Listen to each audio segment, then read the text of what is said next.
The human world has room for many monarchs, but the humming woods has only one queen. The six-legged mother of millions dines exclusively on an elixir said to cure any ill or even extend one's life, a royal jelly of matchless quality. Few dare attempt to steal any jelly, protected as it is by the swarms that live in her remote hive, the six-form heart. But what if one had grander dreams than that of a waxed sack containing purloined jelly?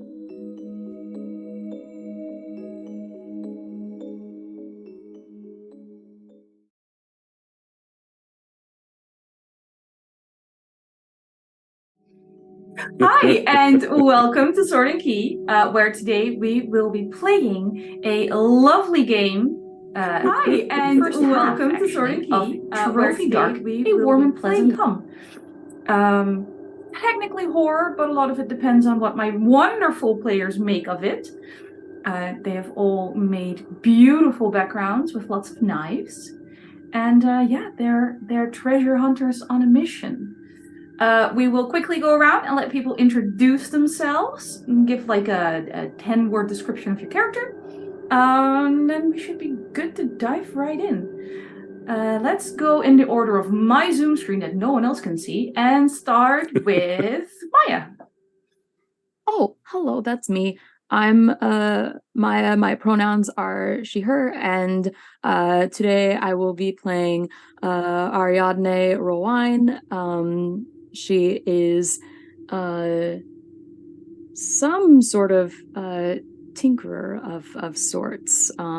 Takes jobs that are nitty-gritty, fixes things, and this is one of those final jobs before retiring to that cottagecore life, hopefully, is what she wanted. We love a one more job before retirement character. So close to the finish line. The rest you'll find out later. Absolutely. Cassie. Hi, I'm Cassiopeia. My pronouns are she, they, he. Today I'll be playing Orla-Nima. She is a witch. I'm just not even going to sugarcoat it. Nice. Sometimes it's good to be open about things. And sometimes you have to hide things, don't you, Sammy? Don't know what you mean. I know you don't. Would you like to introduce yourself? Was that the intro to me? Okay, yeah. I don't pick up cues. That's why we're making it more obvious. It's fine. Hi, I'm Sammy Crit Fiddle. My pronouns are he, they. I am playing Jaque, the Cajun Cooky. Wonderful. And last but certainly not least, Liz. Hi, I'm Liz. My pronouns are she, they, and I'll be playing Talia Chambers today, who is not a witch, but an herbalist, I would think. So yeah, we spend a lot of time in the woods, but not this forest. So no, this is a special forest. This is a special forest. So, hi, my name is Anniek. I play everybody and everything else. Although in Trophy Dark, a lot of the world building is done together with my players. That includes the world they are facing, but also most of their backstories are going to come to light as we play, which is why I could have my short character introductions. Today, if you want to help our intrepid party make it to part 2, because I've seen some choices in these backgrounds, you can donate because we are raising money for the Trevor Project. You can donate through the button at the bottom of the screen. Those words are too alike. The amounts are in the chat. I will point out that the highest tier will also allow you to mess with the party rather than save them. But yeah, when we roll dice, light and dark need to be a little bit balanced or they can lead to ruin. So we shall see how our party will do. I think that might actually complete my opening spiel, which means we will be now getting into Trophy Dark. Dun dun dun. Dun dun dun. Stop playing musical cues for the Chimera. Sorry, I spent too much time online. During the intro, you heard some of the things that you are looking for already. You know you are going to the Humming Woods. You know the Humming Woods has a queen, the six-legged mother of millions, dining and creating an elixir said to cure any ill or extend your life. However, there are also rumors that if you can claim the queen herself, you can get control of the entire hive and wealth that they represent. Just putting it out there. You are at the edge of the Humming Woods.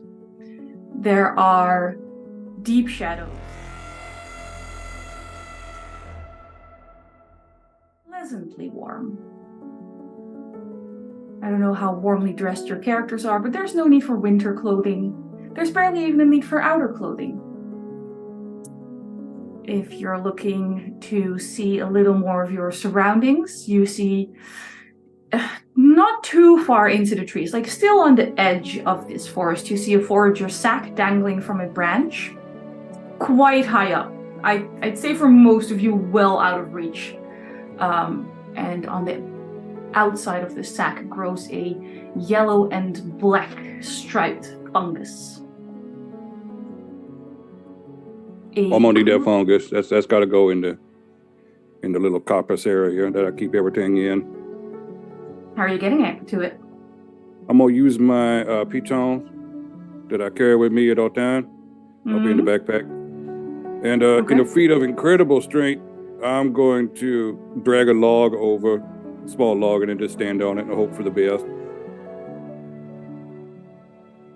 I mean, it's a log. It'll hold. As someone who recognizes plants as a skill, would I recognize this fungus? Is this something that I know of or have heard of, perhaps? It looks like a weird version of a fungus that would normally be like a beigeish brown. Okay. Strangely Don't you colored. worry now, I'm gonna get it. Just give me a second with this here drawing knife, and then I'll just pull this down. This is gonna make a fine gumbo. Does Talia step up closer to this mushroom by any chance? I would say she's probably very closely kind of being like, I don't know if that's the right. We probably that doesn't look right. No, you put the spices on, it'll be fine. I would have been like hanging out kind of in the back with like my face kind of covered, and at Talia walking up, I would have like, oh my god, and I would like pull the hood down and like go over and be like, Talia, what are you doing here? What am I doing here? What are you doing here? Earning money for us, hopefully. I left you at home this morning. What are you doing? I had plans, and I thought you were just running an errand and would be back, and you'd find my note. You left me a note? I left you a note. Oh.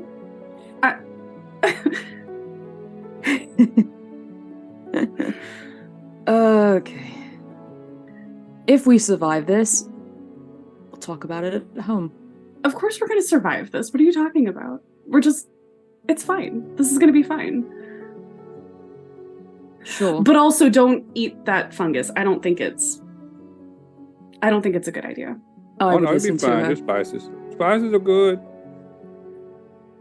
You pack with enough lard. Any mushroom tastes good. I'm not going to eat that. I don't think any spice of any kind could fix whatever's in that. I brought the exotic ones like pepper.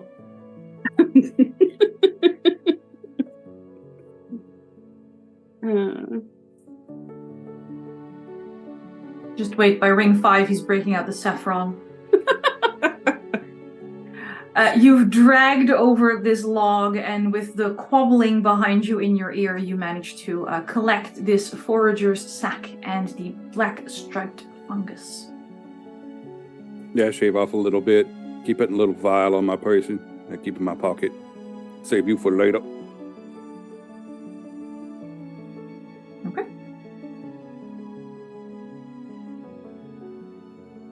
as you And are they all lived happily ever after. While you're tucking things away, I think you would hear this before you see anything. There's sort of a crashing sound in the underbrush. Most of you will have had enough experience outside of the city to know hoofbeats on soil, followed by people running and shouting. A panicking pack horse comes sort of careening into view, being chased by a group of people dressed as apiarists or beekeepers with the fun mesh hat.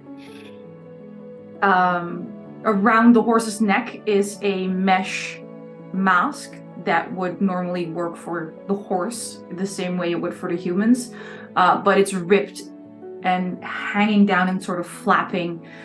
Its eyes are puffy and yellow and running, full of stingers, and it's completely mad with pain at this point. You see 4 beekeepers running after it, shouting at you to help. Stop the horse! Just catch him and we can fix it and we need him! Can I try and like jump and do the big arms, because horses will pull up short if they get like a big thing in front of them. Yeah. You jump in front of this horse and make yourself as big as you can. How tall is Ariadne in let's make it feet, because I'm the only one here that uses Imperial. She's taller than me. Let's give her I don't know how tall you extra. are. I'm very short. Let's give her a couple extra inches. Let's say she's like 5'7". That's what she said. 5'7". Let's give her like 5'7", 5'8". Okay. You stand in front of this house and you make the big arm movement to stop this horse. As you're doing this, you realize it is blind. With the damage to its eyes. Yeah, I was going to say that, but it was okay. Funny to watch it just do it anyway. I would give it until like probably the last possible second to see if it could sense me, and if it can't, because it can't see. It's coming straight at you. Okay.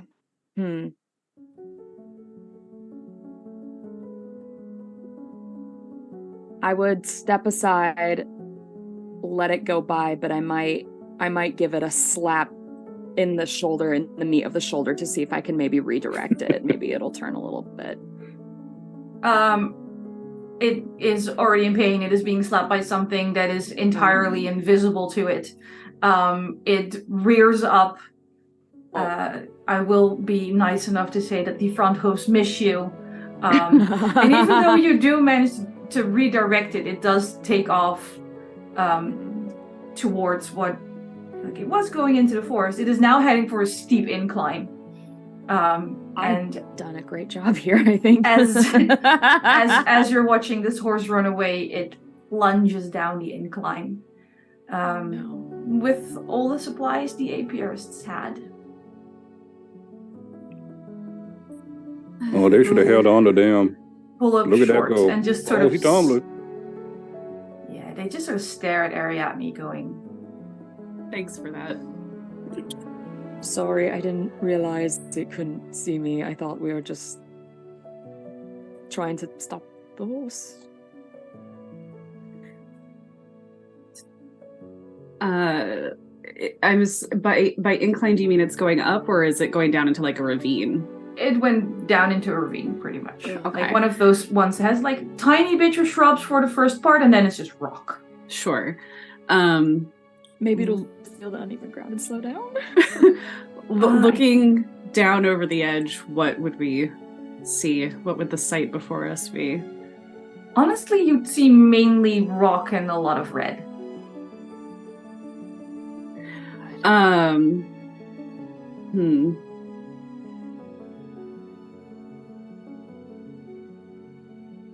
I'm not inclined to climb down into this ravine to acquire their things. That's fair. I think the last thing I This need seems is like a y'all link problem, not an to the all back problem. of the group. Hiding behind people. I'm just gonna like pull my hood back up and just like go in the back. Okay. If it makes you feel better, I have these mushroom we found and some pepper. I mean, You want mushrooms or pepper? we'll take the pepper. Yeah, I got. Hold on now. If you found the mushrooms around here, we're going to not. Maybe if you have anything else of value or assistance after this debacle. Well, I mean, debacle wasn't really, our fault, so I think we're fine. But I'll give you some pepper because we nice. We could have stopped that horse if your little friend, and he gestures towards Ariadne, hadn't slapped our horse over the edge. I'm betting also the big old stings in its eyes and it being going crazy with the pain probably did help. So It was an honest mistake. There's four of you. There's 4 of us. 8 people could have stopped a horse. And he gestures to your group. I fail to see how that was our problem to begin with, and all of you are coming out of the woods doing what to that poor horse exactly? Maybe we did it a favor in the end. Please. I mean, it did die horribly on the rock. I don't think we did it no favor. But... Thank you. Wait, what? The meat sounds salvageable, though. Give me a minute. I'll go down and look. We can still cook up. I got a gumbo recipe you ain't never seen before. Probably use the honey from the bee. Be great. You bring the honey. I'll bring the pepper. I don't eat horse. This is my only running gag for this game, so I'm going to say pepper a lot.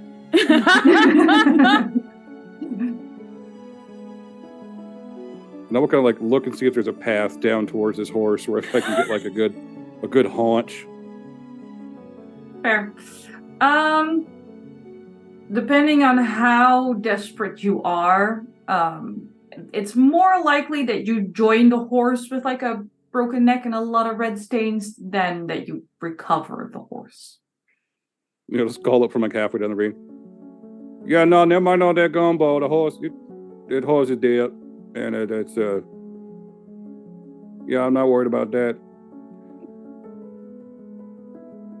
There's a path down if y'all want to try, though.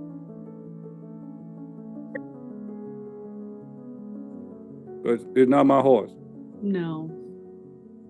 I'll point out that while one of these men was talking to Jaque and Ariadne, 3 others have been sort of sidling up a little closer to Orla-Nima, noticing that, they've kept apart from the 3 of you, wondering if maybe there's a little opportunity here. You not with them? Oh, no, I am. Yeah. But they like to talk a lot. That we've noticed. I am curious what was going on before the horse ran away, though. Oh, that's adorable. We can tell you're also going into the Humming Woods for the exact same reason we're going into the Humming Woods. We're gathering honey.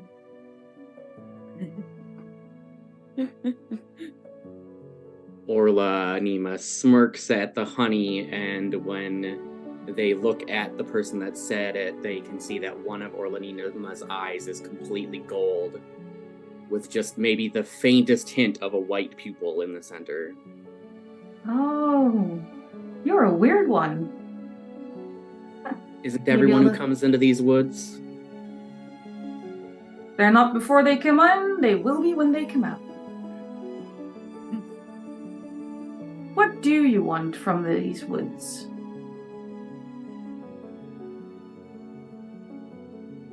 Like you said, we're all after the same thing.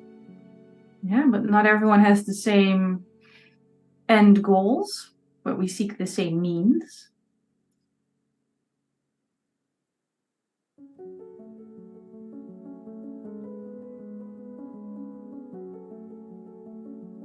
She pauses, almost like she's not going to answer. I'm going to fund an expedition to the Blossoming Sea. That's my goal. Going on an expedition to fund an expedition. You sound like my father-in-law.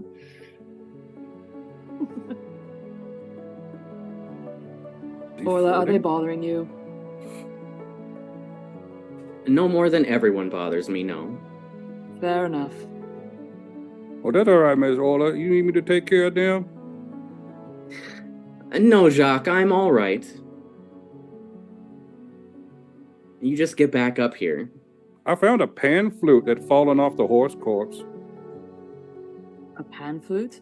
Yeah, well, it looks like a bunch of crushed reeds. I did an assumption. That's just reeds. It also didn't fall off her horse. Are you sure? Because look, it works. Look, it works. And I'm getting closer and closer to this guy while doing this. And 6'5", 300-pound frame kind of towering on him. Just, maybe y'all should move on. At least. You are... Sure thing. You have a wonderful day now.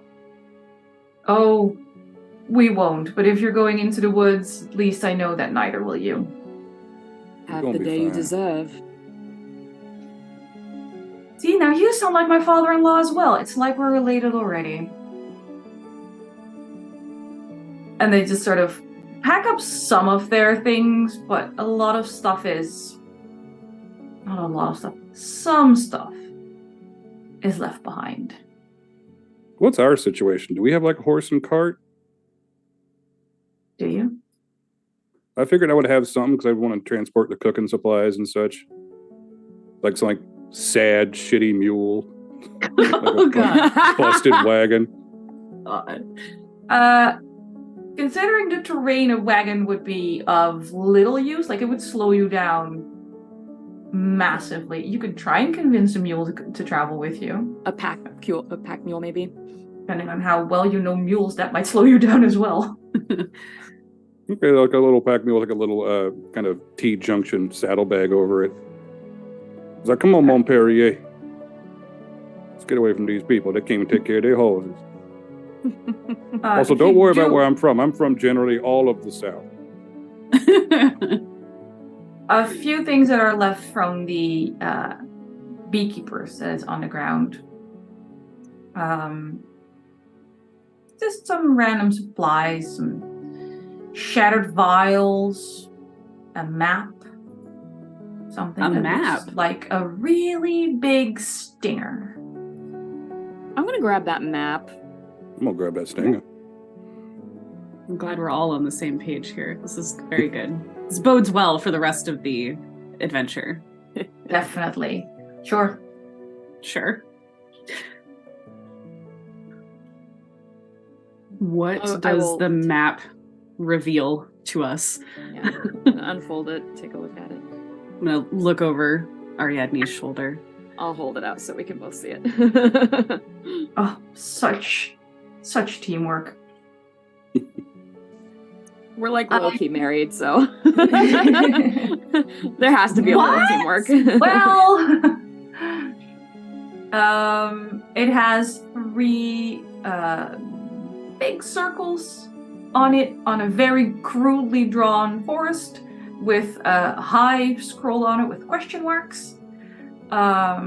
Notes on scouting bees and their paths and schedules. And then on the back of the map is a drawing of a bee wearing a little leash, like a little guide dog. Oh my gosh. Yes. A bee with a leash. I love that. Incredible. Well, this seems to at least map out some of the patterns of the hives and their workers and where they're located. So it's as good a place as any to start. By any chance, are these beehives that are circled on the map? Are they near the edge, perhaps? And is there a central point between them? They are nowhere near the edge.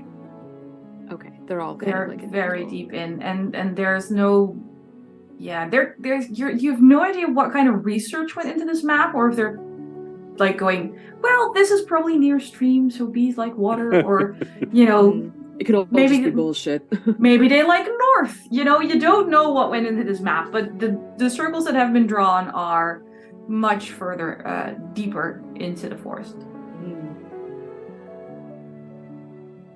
Well, I don't know that I trust their capabilities, but they were at least longer in there than we have been yet, and they clearly found something because it attacked their horse.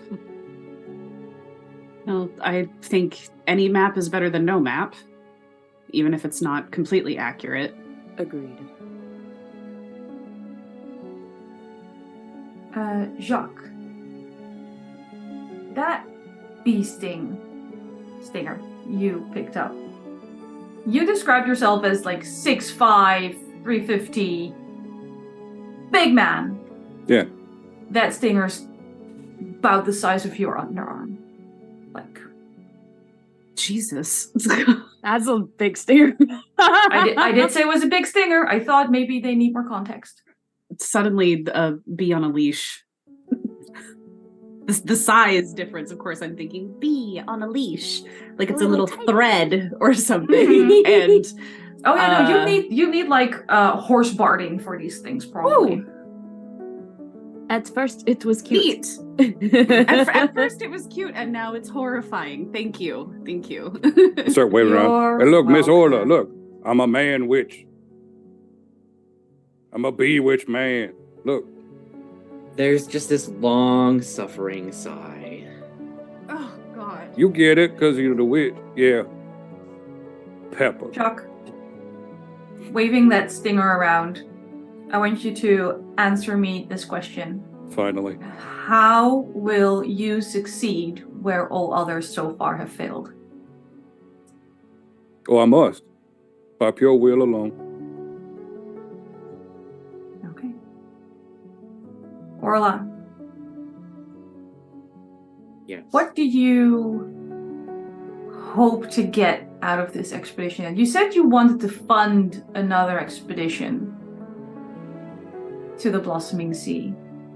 Are you looking for a cure to sell? Do you want power to dominate? What path will you choose at the end of this?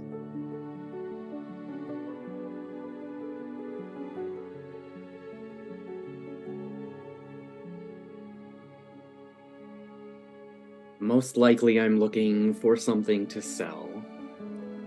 Okay. I don't need power to go home.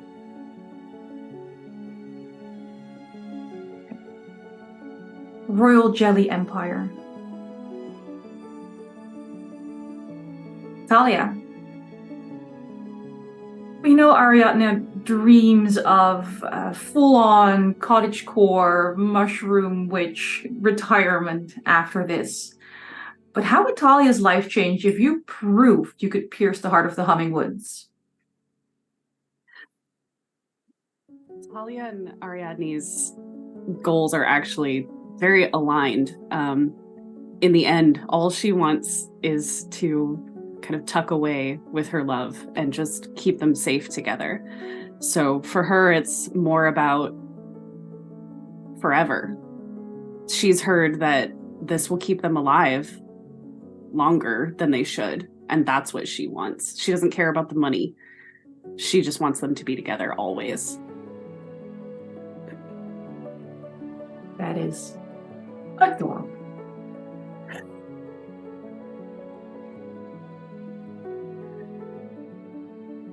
You continue on into these woods with your plots and your plans and your schemes in mind. And as you keep walking through these humming woods, let's just use the title now. No, it's actually a fairly pleasant wood so far. The trees are getting actually spaced further apart rather than closer together at this point. It's, again, still quite warm. You do come across a circle of 6 animal skulls. You're not sure what kind of intelligence arranged these, but they look very clearly arranged, but you can't spot a system. It might have to do with size. It's like large, small, large, small. There's a bear, and then there's a rabbit, and then there's an elk, and then there's a squirrel, and then there's an adult human, and then there's a child. Ooh. And around this ring, there's yellow and black striped mushrooms that cling to the tree trunks. Ooh. And as you're walking past all of time has this, come. by all means, collect more mushrooms as you push deeper into this forest. Don't touch Grabbing them. two of Don't the touch smaller those skulls mushrooms. too. Not the child skull, but like the Not rabbit these skull. ones. That's one in bone broth.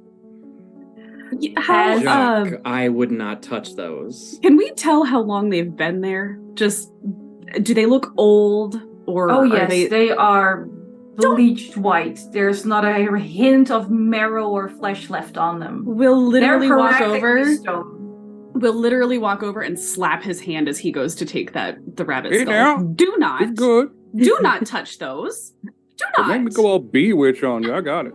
I got that stinger. You keep that stinger to yourself. Do not touch those bones. They are not yours.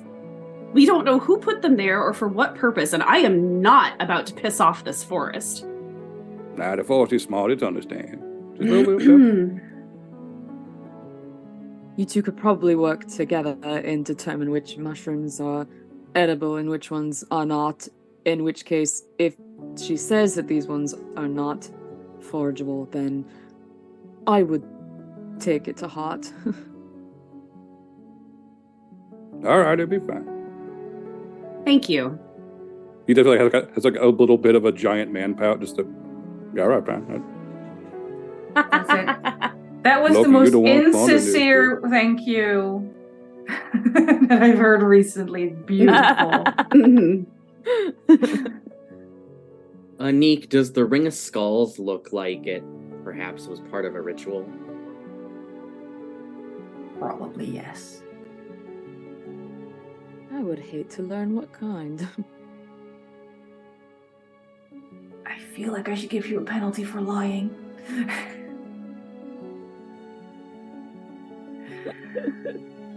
If we're getting penalties for lying, then I am screwed. We're all probably lying in to a little bit of lying to the trouble. DM. Lying to the DM. You lie to each Okay. other all you want. I was gonna say, character doesn't want to know what sort of ritual it is. Player, on the other hand, Exactly. of course, Very would interested. love to know what Very the ritual is. I mean, there's a lot of rituals in this world, and a lot of people use a lot of different ways to make things happen. And yes, there are people who believe that blood and bone and night and screaming are very important parts of it.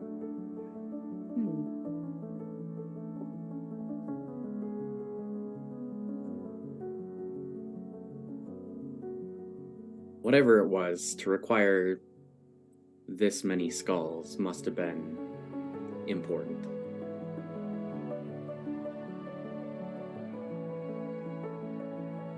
Is there any markings on the trees or anything other than the mushrooms growing around in that circle around this site?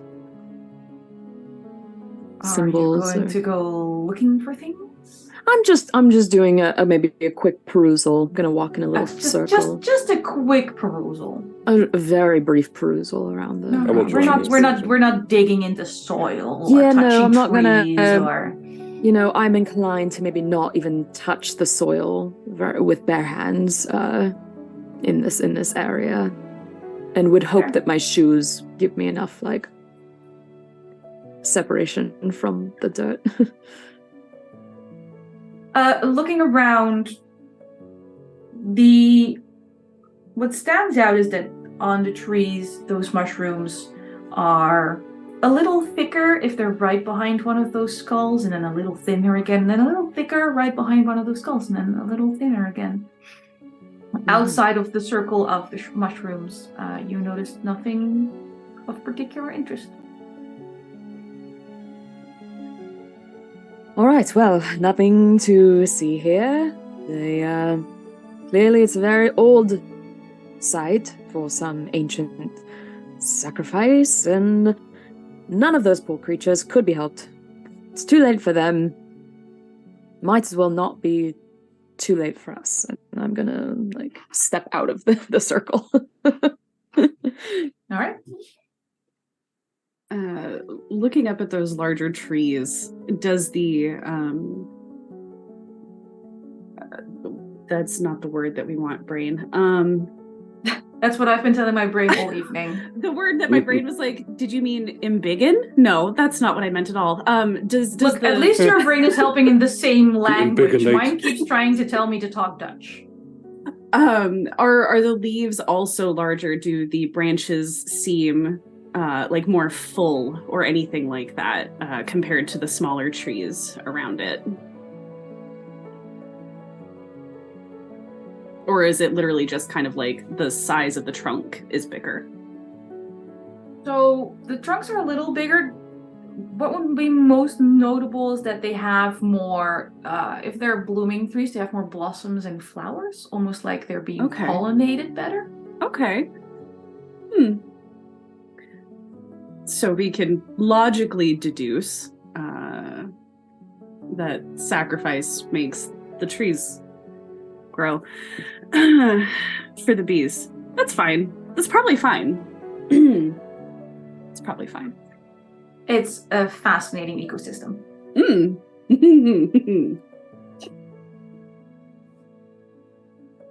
gonna go relieve myself behind this tree here. Be right back. Let's walk behind the tree with the child's skull. Naturally. If I have any cover at all, I'm gonna take out my little penknife and just carve J and R into that tree. Shoo, lovely. Yeah, can you make me a risk roll for that, please? Absolutely. Because that feels like something that might not necessarily be a good idea at this point. No. Let's see. You're carving your name into a tree, so I'm going to say... I'm carving 2 names into a tree. Just initial stuff. Well, let's see if you make it to the second name, shall we? Absolutely. Let me grab your background real quick. There we go.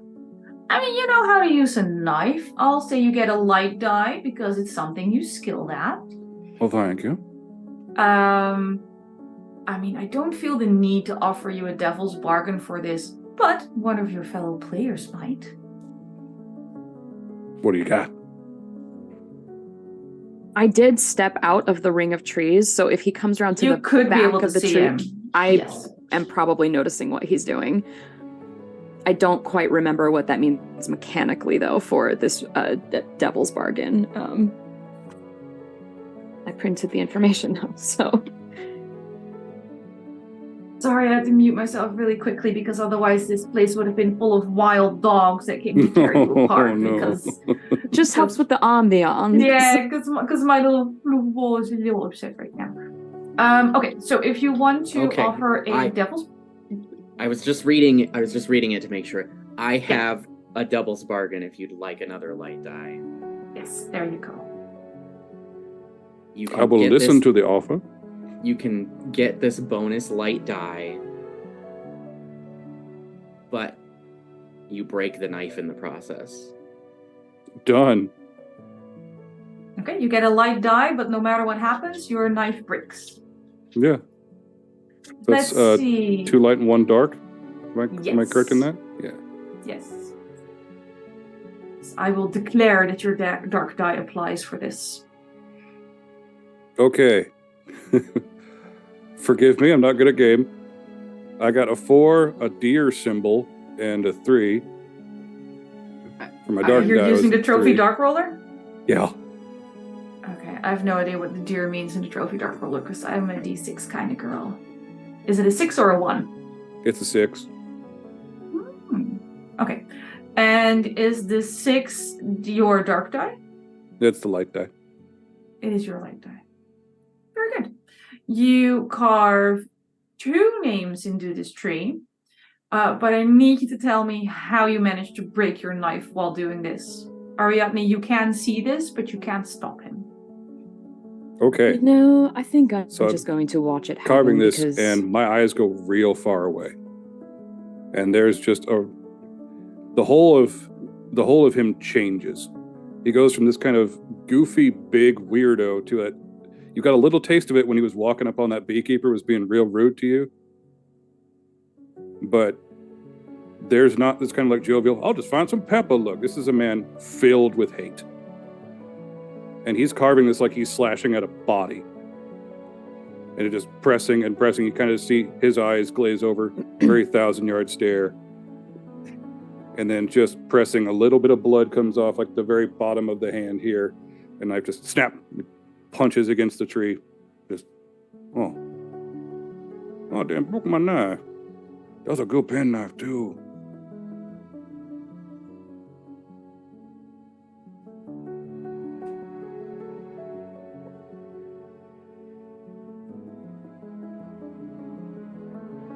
I think Ariadne already said she was just gonna watch it happen. And Yeah, I'm just gonna watch it happen, because if he angers the woods and the woods take him out, my person and I are far more likely to then get what we need and have less competition. That's right. I also did take a devil's bargain. You would hear him say, "You give her back." it's fine. We don't have problems here. We just have options. Ideas. It's probably fine. It's probably fine. It's probably fine.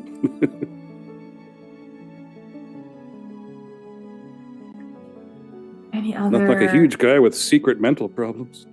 Yeah, definitely never a problem. Are there any other wild plans that people want to commit to as we progress through these woods? Not at the moment. Proud of you. Oh, thanks. Alrighty. In that case, with you all being, dare I say, sensible, I don't know what's happening in this game right now, you press on, and as you continue, this forest continues actually opening up more. And in the end, it opens up into a floodplain where...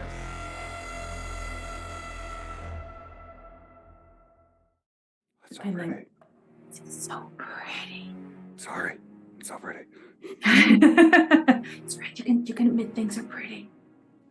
Admire the view on your way to death. These floodplains are just a riot of colors. There's tons of flowering plants. Everything is blooming. You have the feeling that the fact that recent rains have given these plants like the moisture they need to just go wild. Stalks are reaching above the waterline. I love how when, I know the creators in chat, I love when it says that the average plant comes to just past head height. I'm going to say they reach past Jaque's head, which means, Ariadne, you are struggling. Yeah, all the rest of us are probably like, what? We can't see hardly anything. Yeah. Shoot. It's also kind of treacherous terrain because their roots are like a rough and uneven carpet that you have to try and walk without getting snagged. Can't quite see it under all the water. So, Jaque, even for you, you can't see, you don't have like a clear field of view across these plains. Your party members are SOL.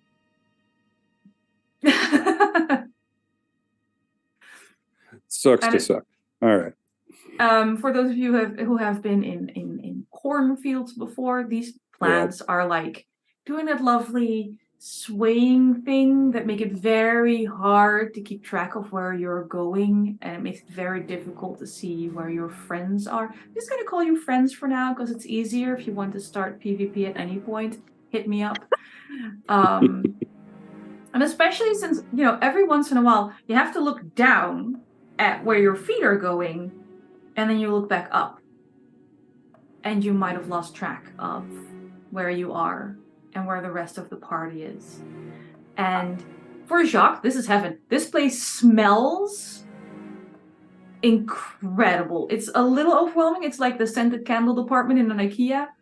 But all these flowers are like in this big writing competition of getting the most pollinators to them.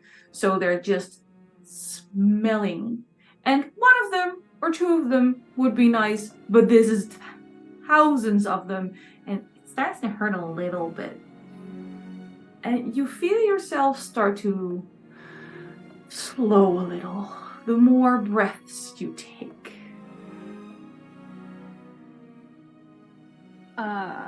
I think before we get too far through this incredibly beautiful field,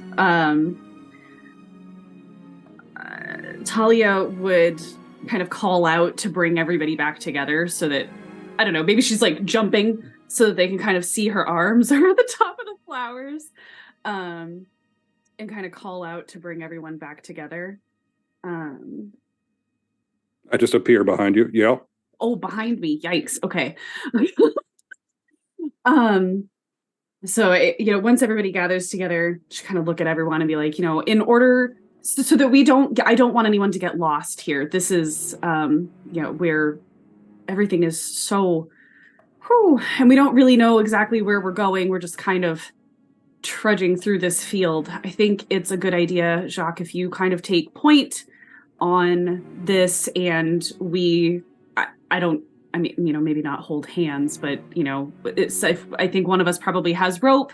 We can kind of link a rope between us so that none of us get lost in the field, that we're all together.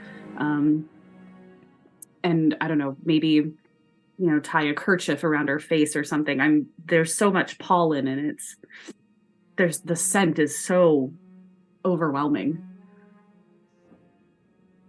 Yes, Miss Chambers, give me a second to get out the rope. Miss Chambers, oh gosh. I'll get you and your missus home safe, don't you worry. Oh gosh. Just a minute. I'll go take out from the side pack and then pack mule the rope, and then in a very quick and efficient manner, harness tie. Because I'm assuming I'm here because one of you is paying me. Sure. I mean, considering the way you just addressed Miss Chambers, I feel like... I think we know who's been hired. Sure, we'll go with that, yeah. Also, I allowed you to funny. hit me, so just assuming you're in charge. I mean, okay. So while your character is, there's so many words I can't use right now. Yep. Tying up Miss Chambers.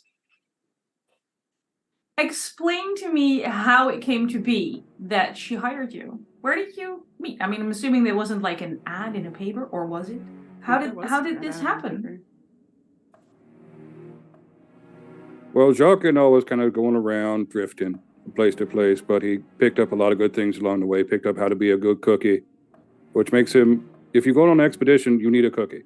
You need someone who's going to make the food, keep the horse, keep the bridle wet, all of it.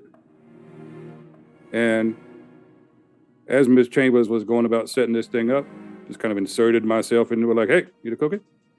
I'm cheap. Cheap. And my mule's named Perrier, which is fancy. Fancy. Perrier. Oh no. The mule has a name. I'm gonna get attached. Oh no. This is you should not have named it. Name, nickname, character. He's a good mule. I mean, he's been with you so far. He's a very good boy. Yeah, I had him the last 5 years, shoe him every regular, take him to the ferry. Oh no, not a backstory for the mule. Yeah, want him in a poker game. Oh no. He's basically my only friend. We talk all the time. Does Perrier talk back? On bad nights, yeah. Oh no. I don't want to ask this, but I have to. What accent does Perrier have? Ha! My daughters. Oh no. Oh. I'm making sounds of pain, but it's it's good. It's good. It's good pain. Good pain. Talia, you hired Jaque. Sure did. Sure did. Why? Just for my personal information, not why did you hire Jaque? Why didn't you tell your wife? This is coming out of like shared funds, I assume. This is detracting from cottage core retirement fund. Well, you're not wrong. You're not wrong. Honestly, I needed someone like Jaque to make sure that I was going to make it through to the end. He's a very large man. He's very intimidating, and he's very good at using that intimidation when necessary. So,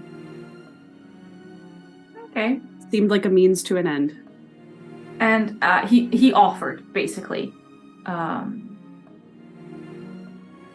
Did you do any research? Any background checks? Did you ask around? Oh, no, absolutely not. No. You just went, you're big, you're cheap, yeah. You're coming home with me. Yeah. Vibes only. Story of my life. And I imagine that, quote unquote, the interview process was very much like, jovial. There was probably some really nice conversation that happened. Seemed like a chill dude. So we just kind of went along with it. How much of the interview process was you just petting Perrier? Be honest. I would say probably at least 35%. Yep, that's about right. All right. Having cleared that up, Jaque, you have finished connecting yourself by rope to Miss Chambers. However, Ariadne and Orla-Nima are somewhere. They're chilling a little, maybe getting a little constipated. You're drifting apart a little bit. Every time, we already said, like, Jaque's the lucky one in this case, right? 6'5", 350, easier to push through. The shorter people, I'm not going to say smaller, but the shorter people, you have to do a lot more work, right? Pushing these stems and stalks aside. And every time you brush one against one of those filaments, and once again, my English deserts me, and in Dutch we call it a stumper. Basically the part of the flower that has all the pollen on it, right? Part of that's... Yeah. Stamen? Yes, pistil and stamen. And stamen, yeah. Stamen. I will take your word for it. Firearm and John Stamos. The pain look I just got from Eva was worth every bit of that bad joke. At some point, we're just gonna put a little black square over Eva's reaction face, and then again, it is hilarious. But that sort of like sticky golden fuzzy pollen is starting to stick to all of your clothing, and at this point, you actually notice that there's literal puffballs of seeds floating around. If you were in my house, it would be dog hair and dust. But in this case, it's kind of this sticky, fluffy pollen, right? And the seeds that are just being carried along on a soft breeze. And it's very, very difficult to not just stop and stand and watch it go by. I think I might pull there's probably a scarf or something that I would pull up over my nose and then tighten in the back, and then I think I would make some notable effort to at least try to stick close to Talia. I don't know that I would grab the rope, but I would attempt to be at her side. You want the rope, Ms. Rowine? Maybe. I'll take it. Yeah, I learned this in the East. It's called shibari. which I think means harness or just helpful. Helpful. It keeps me from getting lost in this absolute travesty of a field, then what the hell? Yeah, make sure you cover up too, Miss Chambers. You're doing good. Master Orla, you were doing all right back there? I think at that, much like when Jaque just appeared behind Talia, Orla finally gets back to the group and just appears behind Jaque, already having an appropriately colored, lightly scented silk wrapped around her head and face, so that's just like her eyes peeking out. Mm-hmm. Oh, that's pretty, Miss Orla. Where'd you get that? I have my ways. Does anyone else I need forgot to her? be one. She pulls out like another one. So mysterious. Long silk. Hands it to Talia. Thank you. I take off, I have like a little, I'll use my cravat as my covering, but I'll start wrapping my arms, which would be bare, and just start kind of basically bandage wrapping them. As you do this, I'll point out that yes, it helps against the sticky.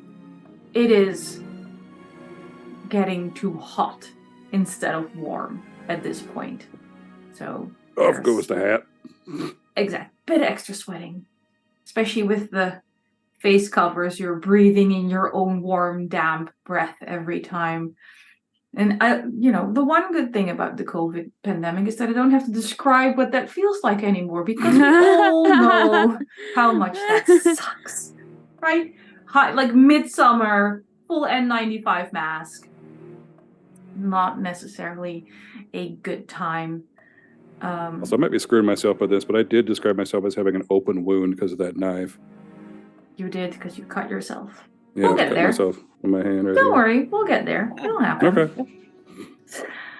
I would I maybe just want to give you ask- all the ammo I can. I think I'm going to ask Jaque in a moment of walking, just like kind of casually saddle up to him a little bit and be like, "You called me Miss Rowine earlier. Do I know you? Did I say never it wrong? mentioned- Oh, Miss No, Chambers, just I've she talked never... about you. Oh, does she? Yeah, she said something about you. Hmm. Said you're very pretty and y'all were together and like knew each other for a long time. Suspicion tempered. Tempered. She was feeling mighty suspicious. And now she's like, oh, it's just because my wife talks about me. That's fine. That's fine. I guess. mean, as your DM, I'd like to point out that technically Ariadne wouldn't know Talia hired him. So why exactly has your wife been talking to him about you? Okay. Because you didn't know you were going on any of this until you met at the edge of this forest. Like, I love how trusting you people are, but you know, I just feel like pointing out that something deeply fucked up is going on here. I'm realizing that Talia have talked to Jaque about, and when, right? Because you've been together since the edge of the forest as a group. So when exactly did Talia talk about you? Suspicion back. You. It's fine. It's fine. I would press him a little bit then and be like, so you two are just talking about me amongst other things consistently prior to today?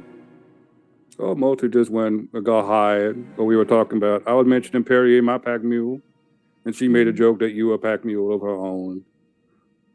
Mm. Wow. Lovely. Because, like you get married, like, oh, that's my pack mule. I think there was love in it. There is a ladybug on my lamp, which means today I am lucky. Good luck. At least it's not crawling up your sleeve, and it's not with several more legs. I love ladybugs. This is actually a really good day. Aww. I'm okay with this.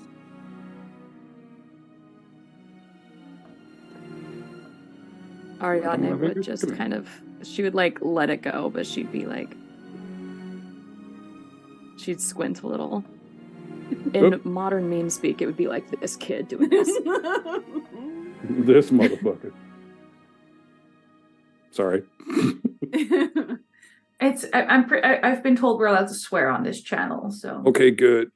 Let's be honest, otherwise I would have been kicked out after my first stream. I thought you just said we're not allowed to swear on this channel. I'm like, oh no, I made mistakes.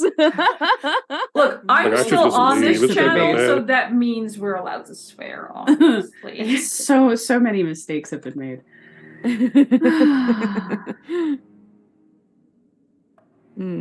Orla, there is something, like, there's this little bit of marriage drama happening in front of you, right? Because apparently Talia and Jaque did a thing that Ariadne didn't know about. It's all very interesting if you're into that sort of thing. The phrasing. I'm very, very fond of phrasing. But you're here for your own gain, right? You're not deeply invested in their marriage or in whatever Jaque has going on. So you're paying a little bit more attention to what's going on around you, especially because of what you are. And something rustles in the flower stalks nearby.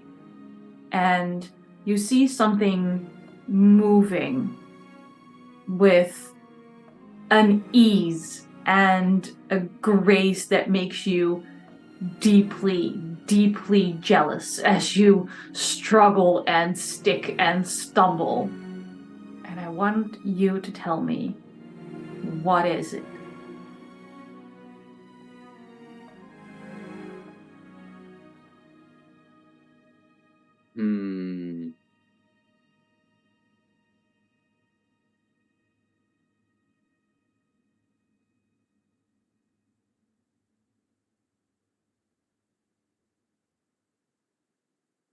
Well, considering the location and everything,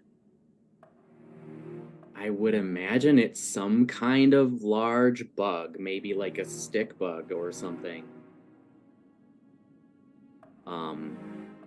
Maybe not quite as large as the reference to the harnessed bee with that stinger, but still, I don't know. Larger than it has any right to be. Dog-sized, maybe? Yeah. Exactly. Larger than it has any right to be. No, thank you. Do you observe? Do you wait? Do you go towards it? Do you want to try and touch it? Are you like a white woman on TikTok going, oh, baby? Yeah. Kitty. Exactly. If not friend, why friend shamed? Right? Sweet How Jesus. are you reacting to a dog-sized stick bug? Oh. That is just happily tromping through these marshes?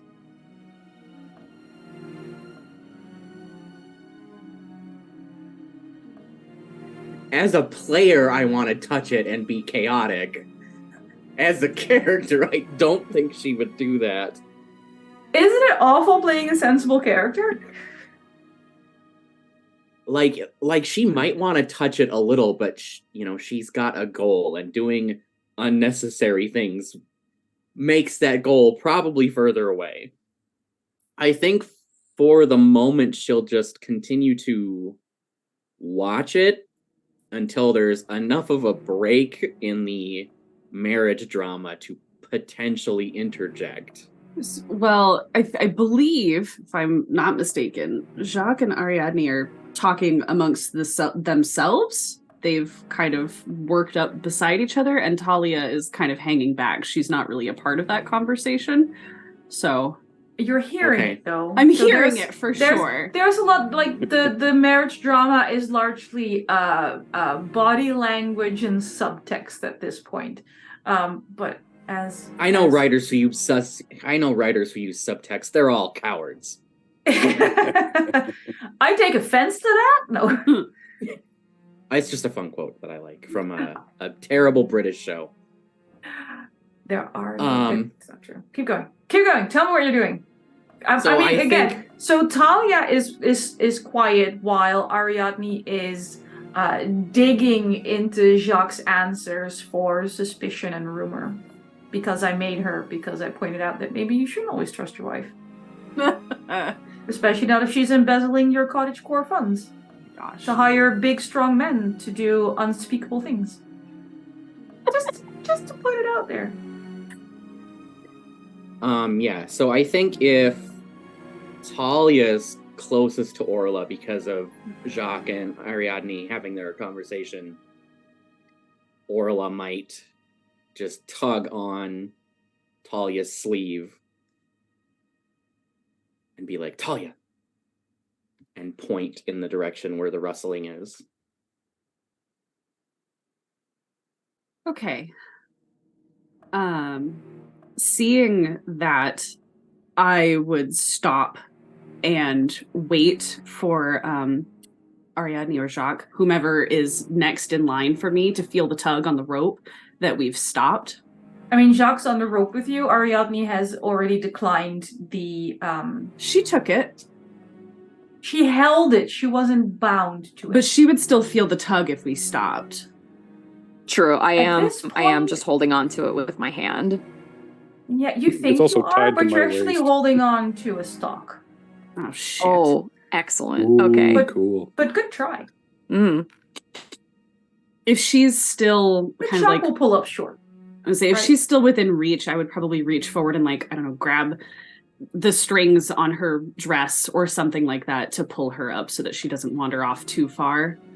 One of my skills is silence, and so I would like to gesture to everyone to be quiet and then point toward wherever because I don't think we can see it yet, right? It's just the stalks are moving and it's making noise as it's coming in our general direction. So yeah. So I would... Orla-Nima being what they are, identified it by shape and movement, and it has this. Oh, I always find it hard to describe. You know how certain bugs have like this sort of dry smell? Yes. Yeah. Exactly. It has. It's not like it's not stink bug level, but it smells like bug, and it has no business being that size. It's like an old shed. Yeah. So I think kind of using that skill would definitely kind of gesture to everyone to be quiet and then point out the rustling and the movement to maybe wait for it to pass us by and hopefully not notice us. Hopefully. Perrier, stealth mode. Oh, Jesus God. So I forgot about the mule. Out of character, how many mules have you met? Like How in many my mules? life? Because I don't know any single mule that has a stealth mode. Oh no, that wasn't meant to actually have something happen. No, I usually when people tense up, mules go the fuck, and their ears go forward, and their brains turn off. That's probably fine. It's probably fine. Probably fine. So fine. So we're hiding. Yeah, I'll take the pistol out the pack. Okay. You got a gun too, dude. I'm armed. Yeah. Do I feel the I do wear like a long green cloak. Would I feel like the tug from Talia kind of pulling me back? I don't think you'd notice the tug as much as that you would notice Jaque next to me. silence. Yeah. Okay. Also, there's just this feeling when everybody suddenly turns into a statue, right? There's just this moment where everyone sort of tries not to breathe. Yeah, I would pause then, and I would look. Again, dog-sized bug. I would be watching very Very large eyes. Very large eyes. The eyes as we would go watch very it. big. Anime eyes for everyone. Exactly. Not Jaque. I have a card for that. I have a card for that. I have a card for that. I have an app for that. Oh, that's good. Very good. I mean, I usually find that when I play games on this channel, I need this one a lot. Nice. It's great. It's fantastic. And when I'm the Let's say DM, I Jack's eyes find go I need steely. this This is- one a lot. Yeah, we're gonna need that later. But Jack's eyes are going steely. Like he's used to this. This is a feeling he's familiar with. So he's probably going to be starting off on a path that involves Towards the background in a bug? minute. He's going to basically turn Perrier around so that Perrier is now facing where the sound is coming from, and kind of it won't get behind Perrier. we do so, I would assume. Sure, stand at the business end of a scared mule. That's fine. It's fine. It's all fine. As you're jostling to get behind Perrier, I need you can have a little talk about what exactly happens. But Orla, Talia, and Ariadne, I need you to tell me what important item or supply ends up getting dropped in the water while you're trying to very quietly, the three of you try to get behind a mule away from a giant-ass bug. Get behind a mule. Sorry. An important item that we're dropping in the process. Let's see. Or important supply if item is Important too supply. confining. What goes wrong is what I'm asking. And if you want to convince me that nothing goes wrong, talk me into it, and we'll see if you can make a roll. I'm very open to bargaining. Talk me into If you're like, we need everything we have, I mean, sure. How do you save your stuff? I would say that in the jostling of the mule kind of moving around. Like, everything's us, on the mule. Right, Maybe it's exactly. the entire bag. So I would say that if there's probably a small bag that's tied to maybe like the front shoulder of the mule that has something like hardtack or biscuits, and it just pops right off, lands in the water, and floats on out of, and it's completely unusable and unsalvageable anyway. So some sort of like rations that we're going to keep that we weren't planning to use until we got much further in are now lost. I love that idea, but in the interest of using Jaque's words against him, they specifically stated there was one T-shaped bag with everything on Perrier. So it's that bag or nothing at this point. Oh no. So Jaque, the bug isn't that interested in you. I mean, why would a bug be concerned with a bunch of, kind of sort of humans and humans, right? You're not edible, you smell weird, you're goopy. So this stick bug walks on. You can put your gun away and you can breathe. Maybe not too deeply because of all the pollen and the seeds and everything sticking and cloying, and your eyes are watering at this point because you focused, right? And when you focus, you blink less and your eyes are hurting and you blink properly, trying to clear them, and you turn around and you see Orla-Nima, Talia, and Ariadne being very good adventuring party beings behind Perrier, who doesn't have his back on his back anymore. Where the bag at?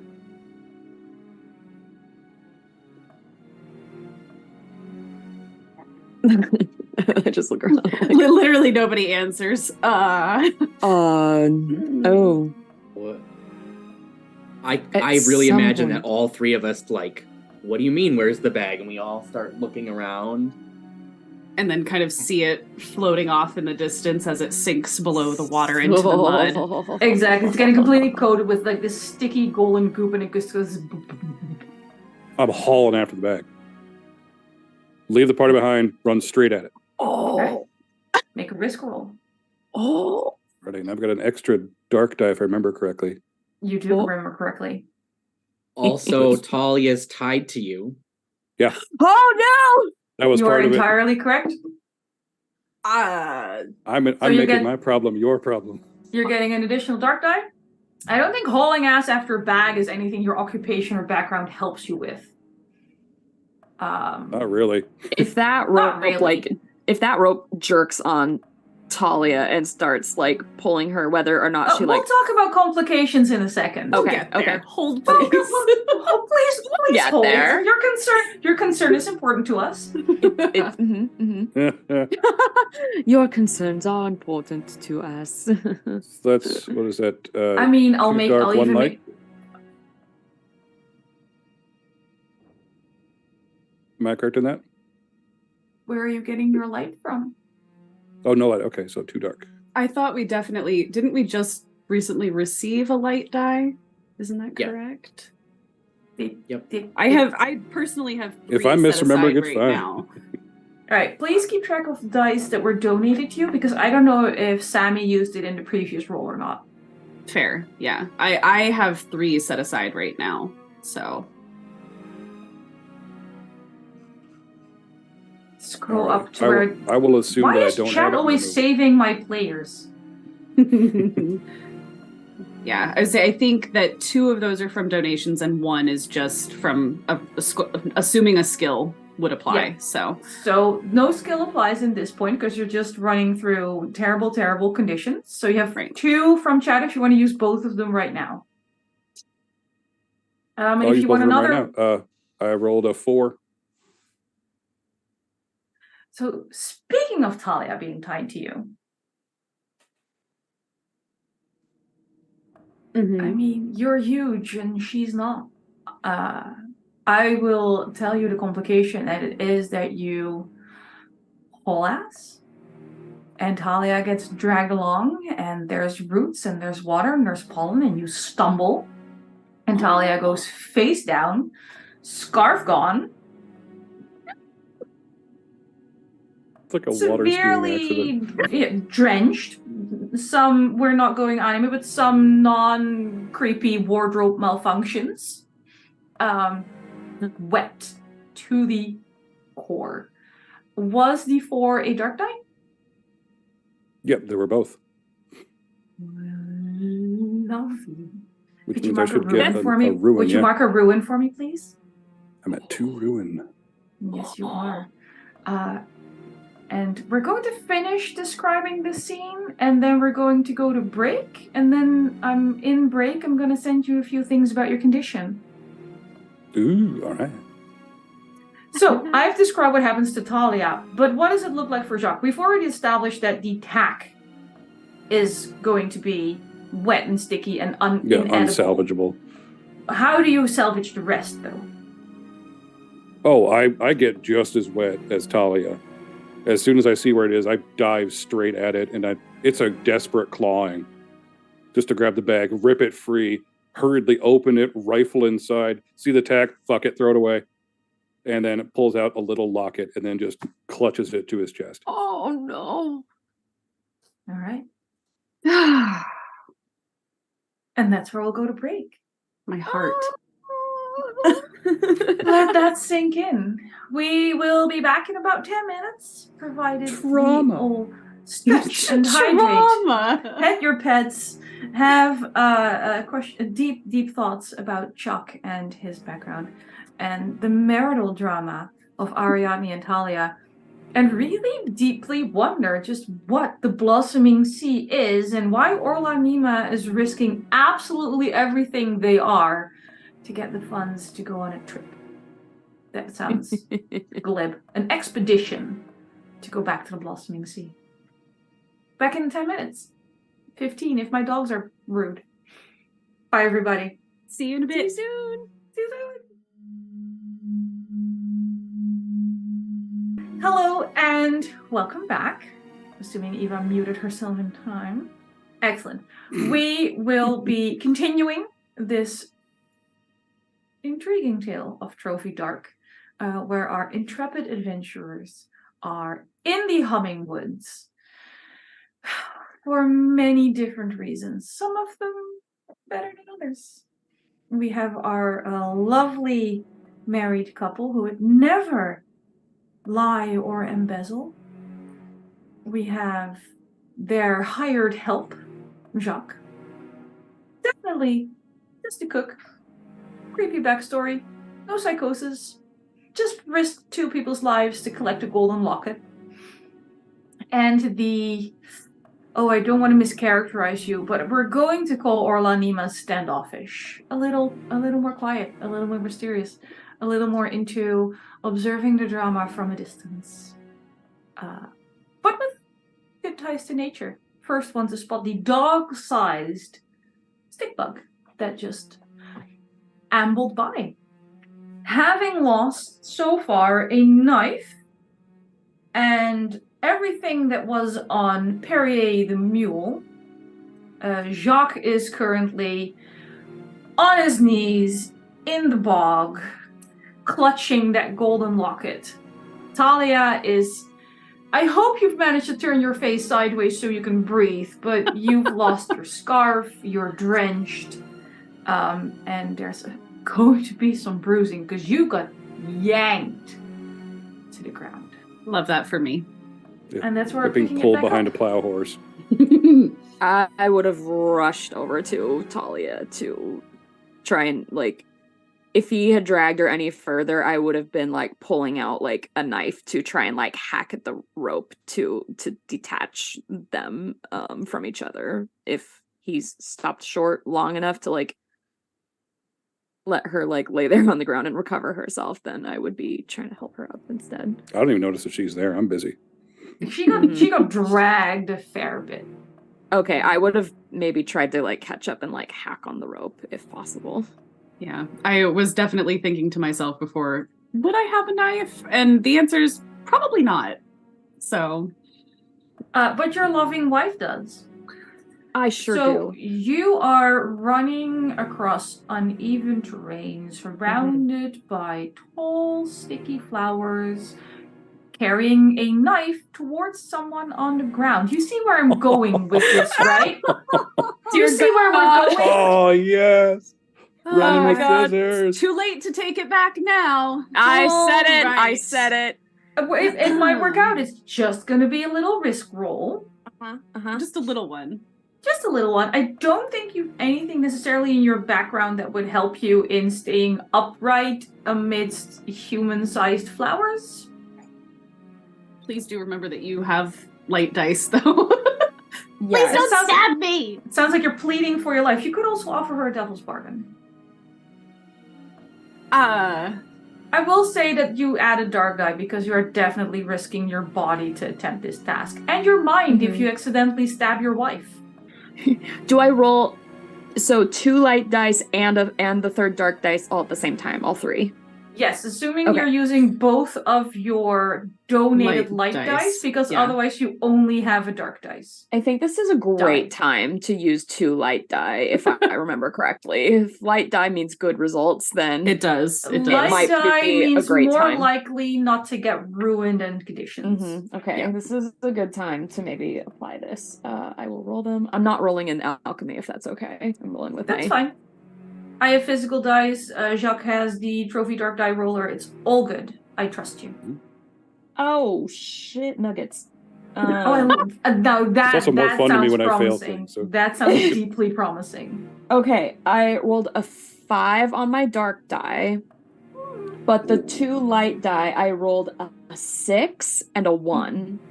Okay. So I don't know if we add those totals together, so it's a No. 7 on light or just a 6 No. and a 1. But It's just the highest matter. So you have a 6, which is a success. Okay.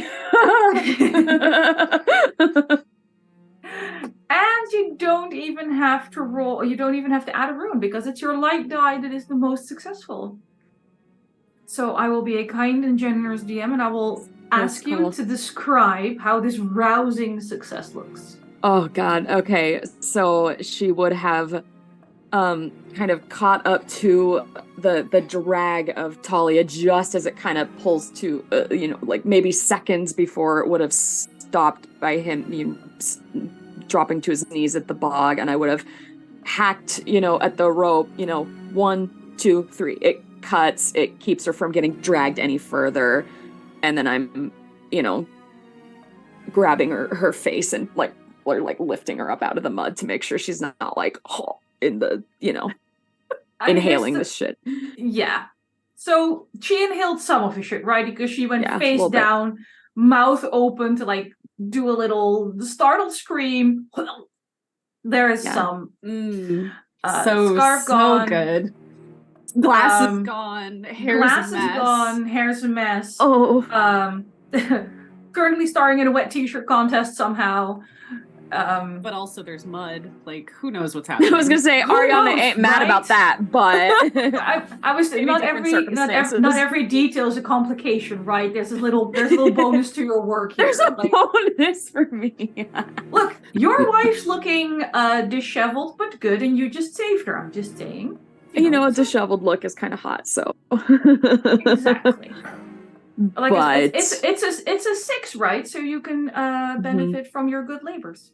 I would kind of, clear the face a little, push the hair back, and, are you okay? We're all right. Really say okay. I don't even think she would really... I wouldn't say anything. I would just immediately kind of wrap my arms around her waist and pull her in. Oh. We stay like that for a minute. Yeah.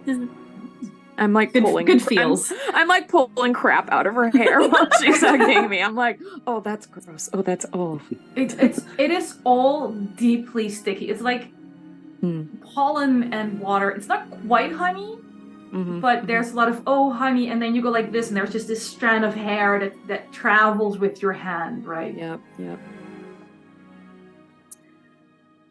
Orla. I don't want to phrase it suggestively, but what are you and Perrier doing? I mean, I feel like Orla would be attempting to make sure whatever other useful things Perrier might be carrying that's not in that pack, the donkey doesn't just go bolting away with it. Goodbye. During this commotion. So Perrier isn't carrying anything else because Jaque, again, stated in the beginning, 1 mule, 1 bag. But it is a little hard to get him to stay put because, like I described earlier, there's that very nice motion in all these flowers, and there's no one put anything on Perrier's face. So in addition to bloodshot eyes, he now has a runny nose, and he's starting to get a fair bit of a cough. And he keeps trying to wander off. Like, you can't get him to stand still, right? But you're trying to corral him. So he's just sort of walking circles around you as you're trying to keep hold of his lead. But he sounds incredibly congested.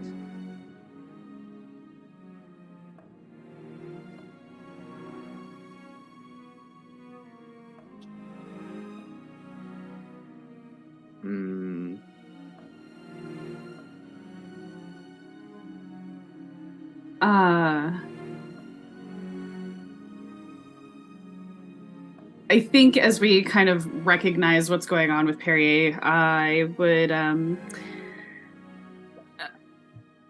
borrow Ariadne's knife and cut the hem of my skirt to fashion something that we can kind of put around his muzzle to keep him from like wipe it and, help him out a little bit. Helping the mule out. Very nice. Yeah. I named the mule, and now they want to keep it alive. Well, yeah. You gave us a pet, and now we want to keep it. I was about to say, we gave the party a pet. Somehow, the party is always more interested in keeping the pet alive than keeping themselves alive. I'd be like, I would die for Perrier. I would die for Perrier. I would kill all of you and then myself if anything happened to Perrier. Exactly. I've only had him for 2 hours. Exactly. Look, Jaque gave Perrier the voice of his daughter, all right? We were done. Yeah, or a I mean, hallucination. I'm really hoping we get to experience that. That sounds great. I would make no promises. I didn't realize animals talked in this universe, so I'm even more excited that, like... I don't think they Again. do. They Oh, don't. okay. I don't think they do. It So, might be a I- hallucinatory. Well, So I'm sure some experience. do. Jacques is just doing, like, the voice and talking back and forth like Sven and Kristoff and Frozen. That's a very sweet and wrong way to look at it, but yeah. Yeah, I'm really curious to see at what point it goes from being only Jacques' psychosis to something else. Oh. Mm-hmm. I mean, there's Speaking a lot of of which, rituals that do a scratching lot my of leg. interesting things. Jacques, you have your locket. Everything else is gone. Everything? I have my backpack though, right? Yes. Okay, then we're good. There I will- goes the food. Stuff the locket in the pocket and whirl on sorry, I forgot your character name. Talia. Sorry. Whirl on Talia, and first time you ever seen Jock look mad, like properly mad. Just, we lose the food, we die. You watch the bag, all right? Yes, I All right, understand. then just walk right past her. Whoop. I go up and start checking on Perrier, like, look at your eye. Come on now, here. Yeah. And just start wiping it. I take my scarf off, and instead I rip it in half and use part for me and then part for Perrier, and kind of just go after the face. I get the lard out of my backpack. I absolutely keep the lard on me. It's very important. If you could And just look kind of like, do a little into rub. like Ariadne's mind right now, like this little animated like red X would have appeared over the back of Jacques, like as he was walking away after that.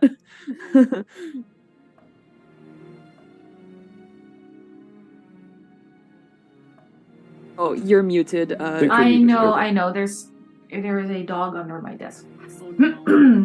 Oh, and I'm starting to scratch at my legs while I'm helping out Perrier. I just Kinda said feverishly. Ariadne will remember this, like a little text over her head. This choice will have consequences. This action will have consequences. Darlings, for playing Trophy Dark, all your actions will have consequences. Speaking of, you're merrily reunited. To no one in particular, Orla is like, "Are you all right?"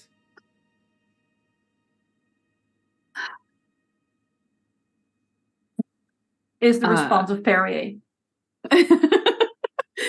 Talia just heaves a big sigh and starts to climb to her feet, pulling up Ariadne with her.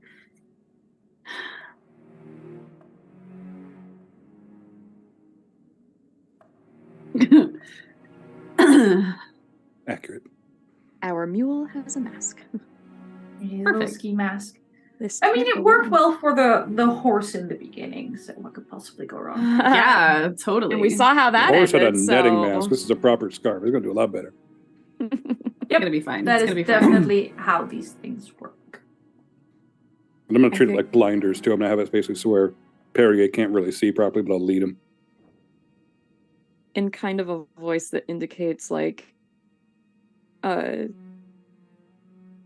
pissed off but holding it together sort of thing. I'm just gonna be like, well, we can't do anything without the bag, you know, truly, so just keep going.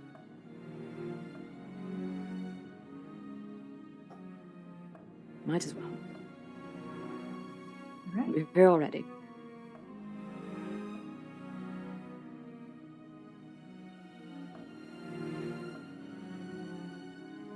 Do you, and once again, I don't mean it as a leading question, but more as a clarifying question, does the rope get brought out again now that everyone's been cut loose, or are we going to assume we're all going to end up in roughly the same place?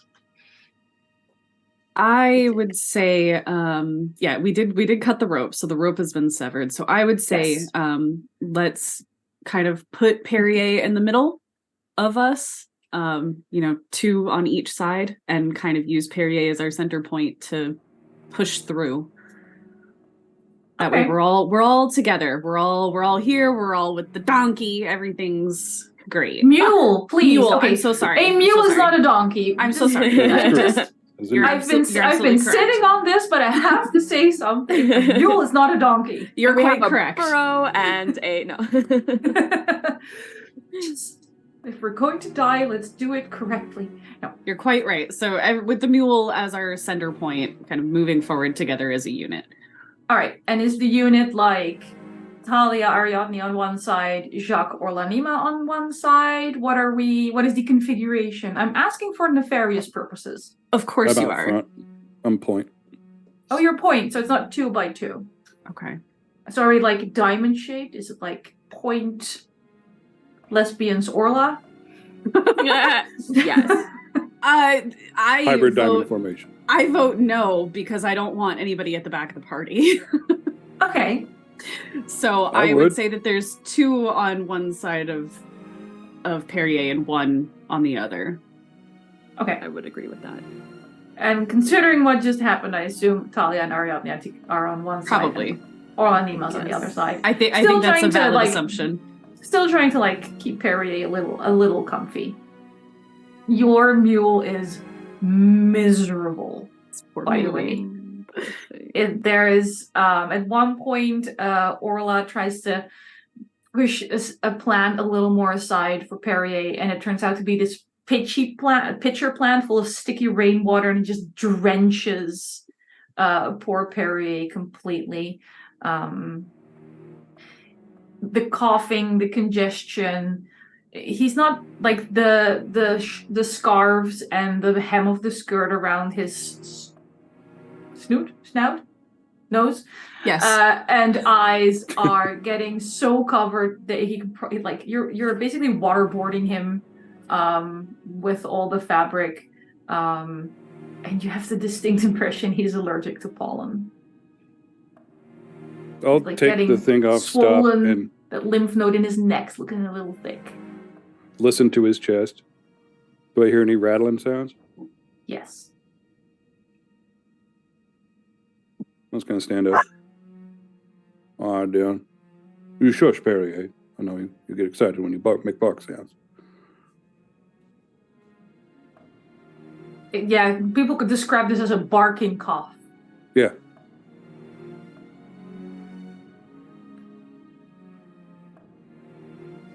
Don't like any of that. It's not good. Why don't you all walk ahead for a minute? Should we really split up? Don't go out of sight line. Just go a little ahead. Neek. Oh my gosh. Okay. Assist. Yeah. Take Ariadne's hand I and was gonna say the same thing. Yeah. Not letting her out of my sight. Hand taken. move off just a little bit. Not too far, but also not looking back. Yeah, if he can see us, then. Just enough. Orla-Nima, are you taking instruction from Jaque? Yeah, Orla-Nima will follow Talia and Ariadne with just there's just this very light pat on Jaque as she passes. It's a kick me sign. Yeah. We have man and mule alone for a moment. I'm gonna kneel down next to Perrier. Give him a nuzzle with my head. Does it hurt too bad, darling? And wait to see if I hear a voice answer. You hear, I mean, it's not new to you. You hear the voice you always hear when you and Perrier have a moment where you're troubled. And you hear your daughter saying, "That's not so bad. I'm looking at the flowers."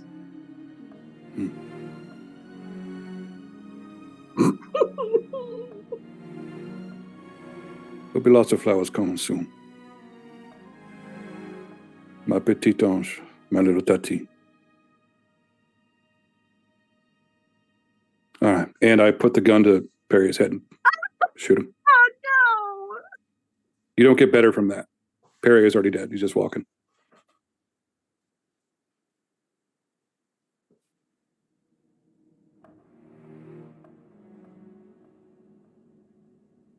And he first buckles his front legs, his knees splashing into the water, and then the weight of his body carries him to the side as he there's this big sigh out, right? It's a little slimy, but it does sound like relief.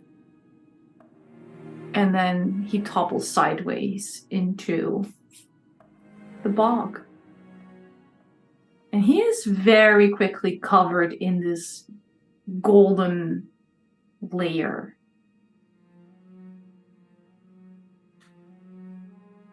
And as you're standing there looking at what used to be Perrier and is now honestly just a body, you see movement in the plants beyond him. And as tall as these plants are, what is walking through them is taller. And for a moment you think, has Perrier reincarnated as a giant mule? Perry, you big mule now? You big mule? It is an enormous moose, like solidly 8 feet tall at the withers. Nope. Turning around and walking. Parading past. I used to live in Alaska. Absolutely not. It has these big, broad antlers that are just completely coated in honey. Like, it's not pollen, it's not water. It is already honey. In the honey and on the moose, there's bees. Some are dead, some are alive. Its snout is completely sticky and slicky. He's like having a little snack of honey as he's walking past. You imagine he's leaving huge hoof prints. What is... So, you said you're from Alaska, right? That's Not Sammy. from there, but I lived there, yeah. But as for Jaque and Talia and Orla-Nima and Ariadne, there's bound to be folklore around moose. What folk knowledge about them would, at this point, after what just happened to poor Perrier, would inspire you to see the good in this and to encourage you to keep going? Talia has a background in beasts, and I think that she would definitely see this as, the spirit of the forest coming to take Perrier home.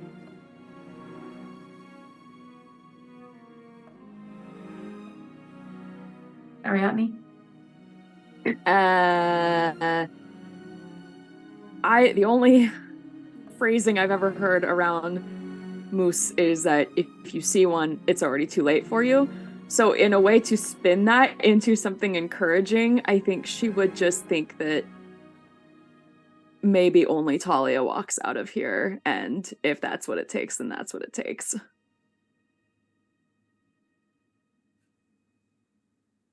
I look at it as the thing that is keeping me from my goal. So there's a lot of anger in the look I give that thing. All right. Orla? I think it's really similar to what Talia takes away from it. Maybe leaning a little more towards this thing is a protector of where we are. All right. Again, bearing all that in mind, this is the first actual honey you've seen since you've been in these humming woods looking for this ginormous, fabled hive.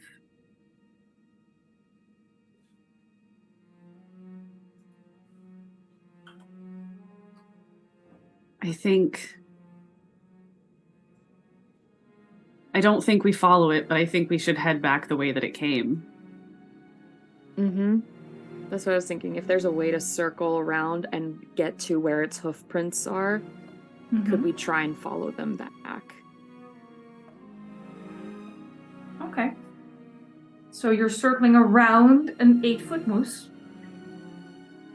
It's fine.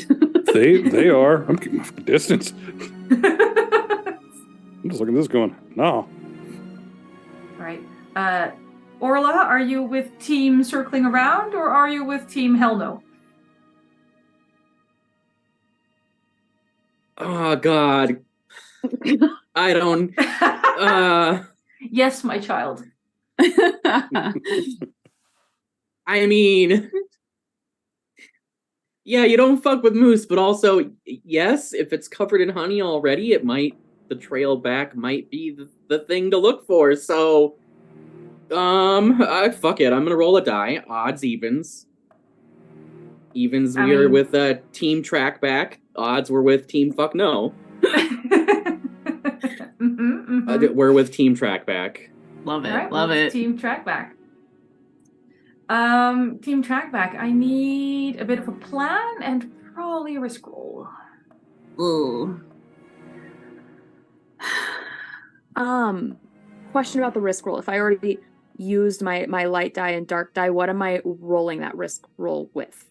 Okay, so every time you're making any roll, so not just risk, but anything, like you look at whether or not certain things apply to gather your dice. So if there's anything from a skill or a background that would be relevant, you get a light die. Okay. If I say it is dangerous for your mind or body, you get a dark die. Spoiler alert, you always get a dark die because everything in this forest hates you and wants to kill you. Mm-hmm. And then you can bargain with either me or any of your fellow players for a light die. And it adds a complication. And if you want to be actually nice to each other, I can't imagine why. One of your fellow players can offer to make a help roll. But in that case, that player exposes themselves to danger to let you use one of their light dice. Basically. Okay. Good to know. Just, I'm pro people exposing themselves to danger, so I thought maybe I should touch on the help roll a little right in this moment, since there's 3 of you and only 1 of me. I don't think I have anything that would help with tracking moose prints at all. I have balance, coordination, and precision. All these things are great, but has really truly nothing to do with, I feel like, visual. So for now, I would say that those would help you, because we're not at the part where we're tracking the footprints yet. We're still at the part where you're avoiding the moose to get to the footprints. So these things. So I'd say balance and precision can at least help you not face plant. I can sneak snock. Yeah, I'd say it helps you be a little sneaky. Okay. So Cool. I'll give you 1 light die. I will absolutely give you a dark die because you're fucking with an 8-foot moose. Metaphorically. Metaphorically speaking. And yeah, unless someone wants to bargain with you or wants to potentially offer themselves up to help you. That's I've all got a you're bargain, rolling. if you want to take it. Oh, you have a bargain. I love a good bargain.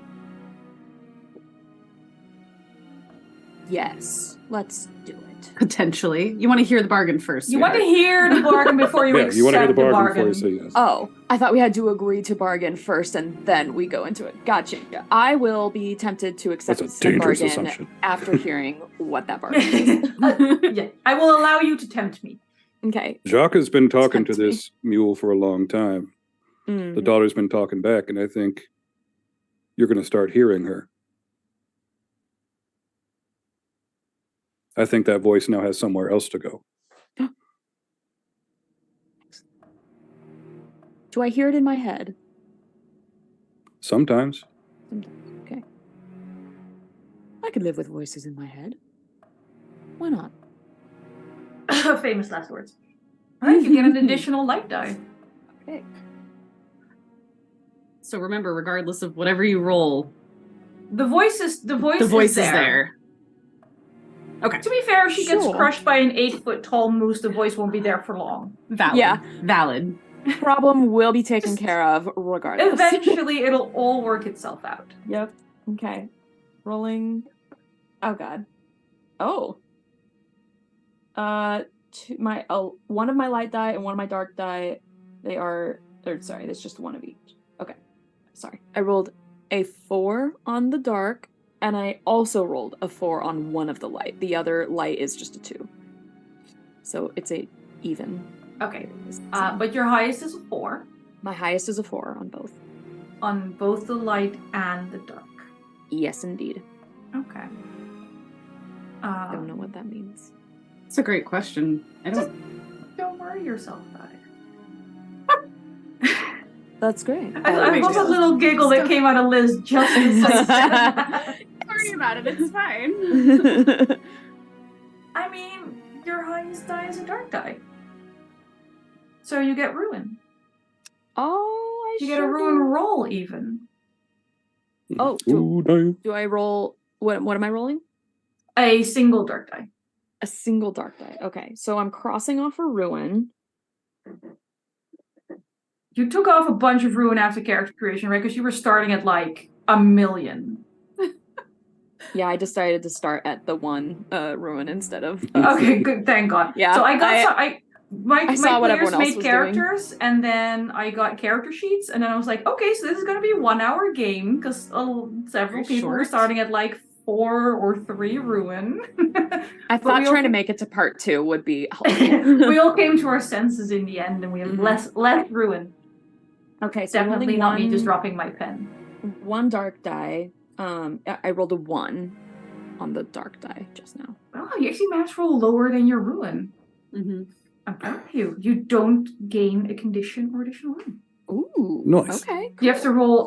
You have to roll higher than your current ruin for bad things to happen to you. Gotcha. So congratulations on your continued survival. You do. Well, I mean, the voice is a given, right? The voice is a bargain. And with a 4, Like I said, sometimes it's in your head, sometimes it's not. In my head, occasionally. Oh, sorry, I didn't mean to cut you off. So here's the thing. I mean, the best part about Jim is I get to describe the complications, and the 4 is what we would normally call like a mixed success. So yes, you avoid detection by an 8-foot-tall moose covered in honey and bees, strolling along. At one point, you think it notices you, because you could swear it looks directly at you. And that is the first time you hear the voice of a young girl in your head.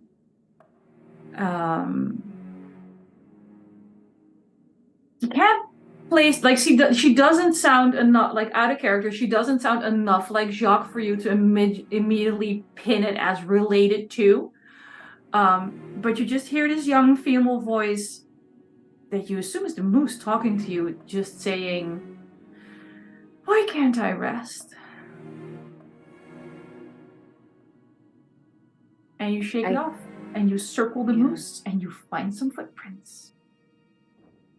I think the moment that makes me like in character would confuse me, and why I think the moose is looking at me is because when I first hear like the voice in my head, I might flinch a little and think that there's someone next to me when there isn't, not realizing that I'm hearing it in my own head. And that's when I like look at the moose and it's looking back at me. But it continues on. And you find these, like, we're talking 8 foot tall moose, so we're talking footprints, right? I would call them hard to miss, but I assume someone would manage to miss them at some point. We are getting to like the end of the day, right? So light is starting to fade, especially in like the golden hour with everything already being covered in sort of yellowish orangish shit. Yes. How did it not like even occur to me that of course we were going to be out overnight? Like, duh, we were going to be out here camping, and you thought this was a day trip? All of the horrors that happen in the evening, we all know that that's always so much worse than the actual daytime. How did that not even occur to me until right now? I think I just kind of assumed that like, oh, it's so nice. It's such a lovely forest. There's so many flowers, and it's just sunshine all the time. Yeah, so sunshine is fading. Yep. Mm-hmm. You said everything else in the mule's pack was gone, right? Yep. Okay. That's most of your food. And the tents. And the tents. Mm-hmm. Mm-hmm. Mm-hmm. We're roughing it. We're worse I than will roughing it. These mule footprints, hoofprints, whatever. Again, even as the light is fading, they're very easy to trace back, especially since they have this nice little golden shine to them, especially in like the last rays of the sun.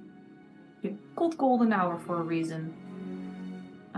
Any chance that they glow in the dark?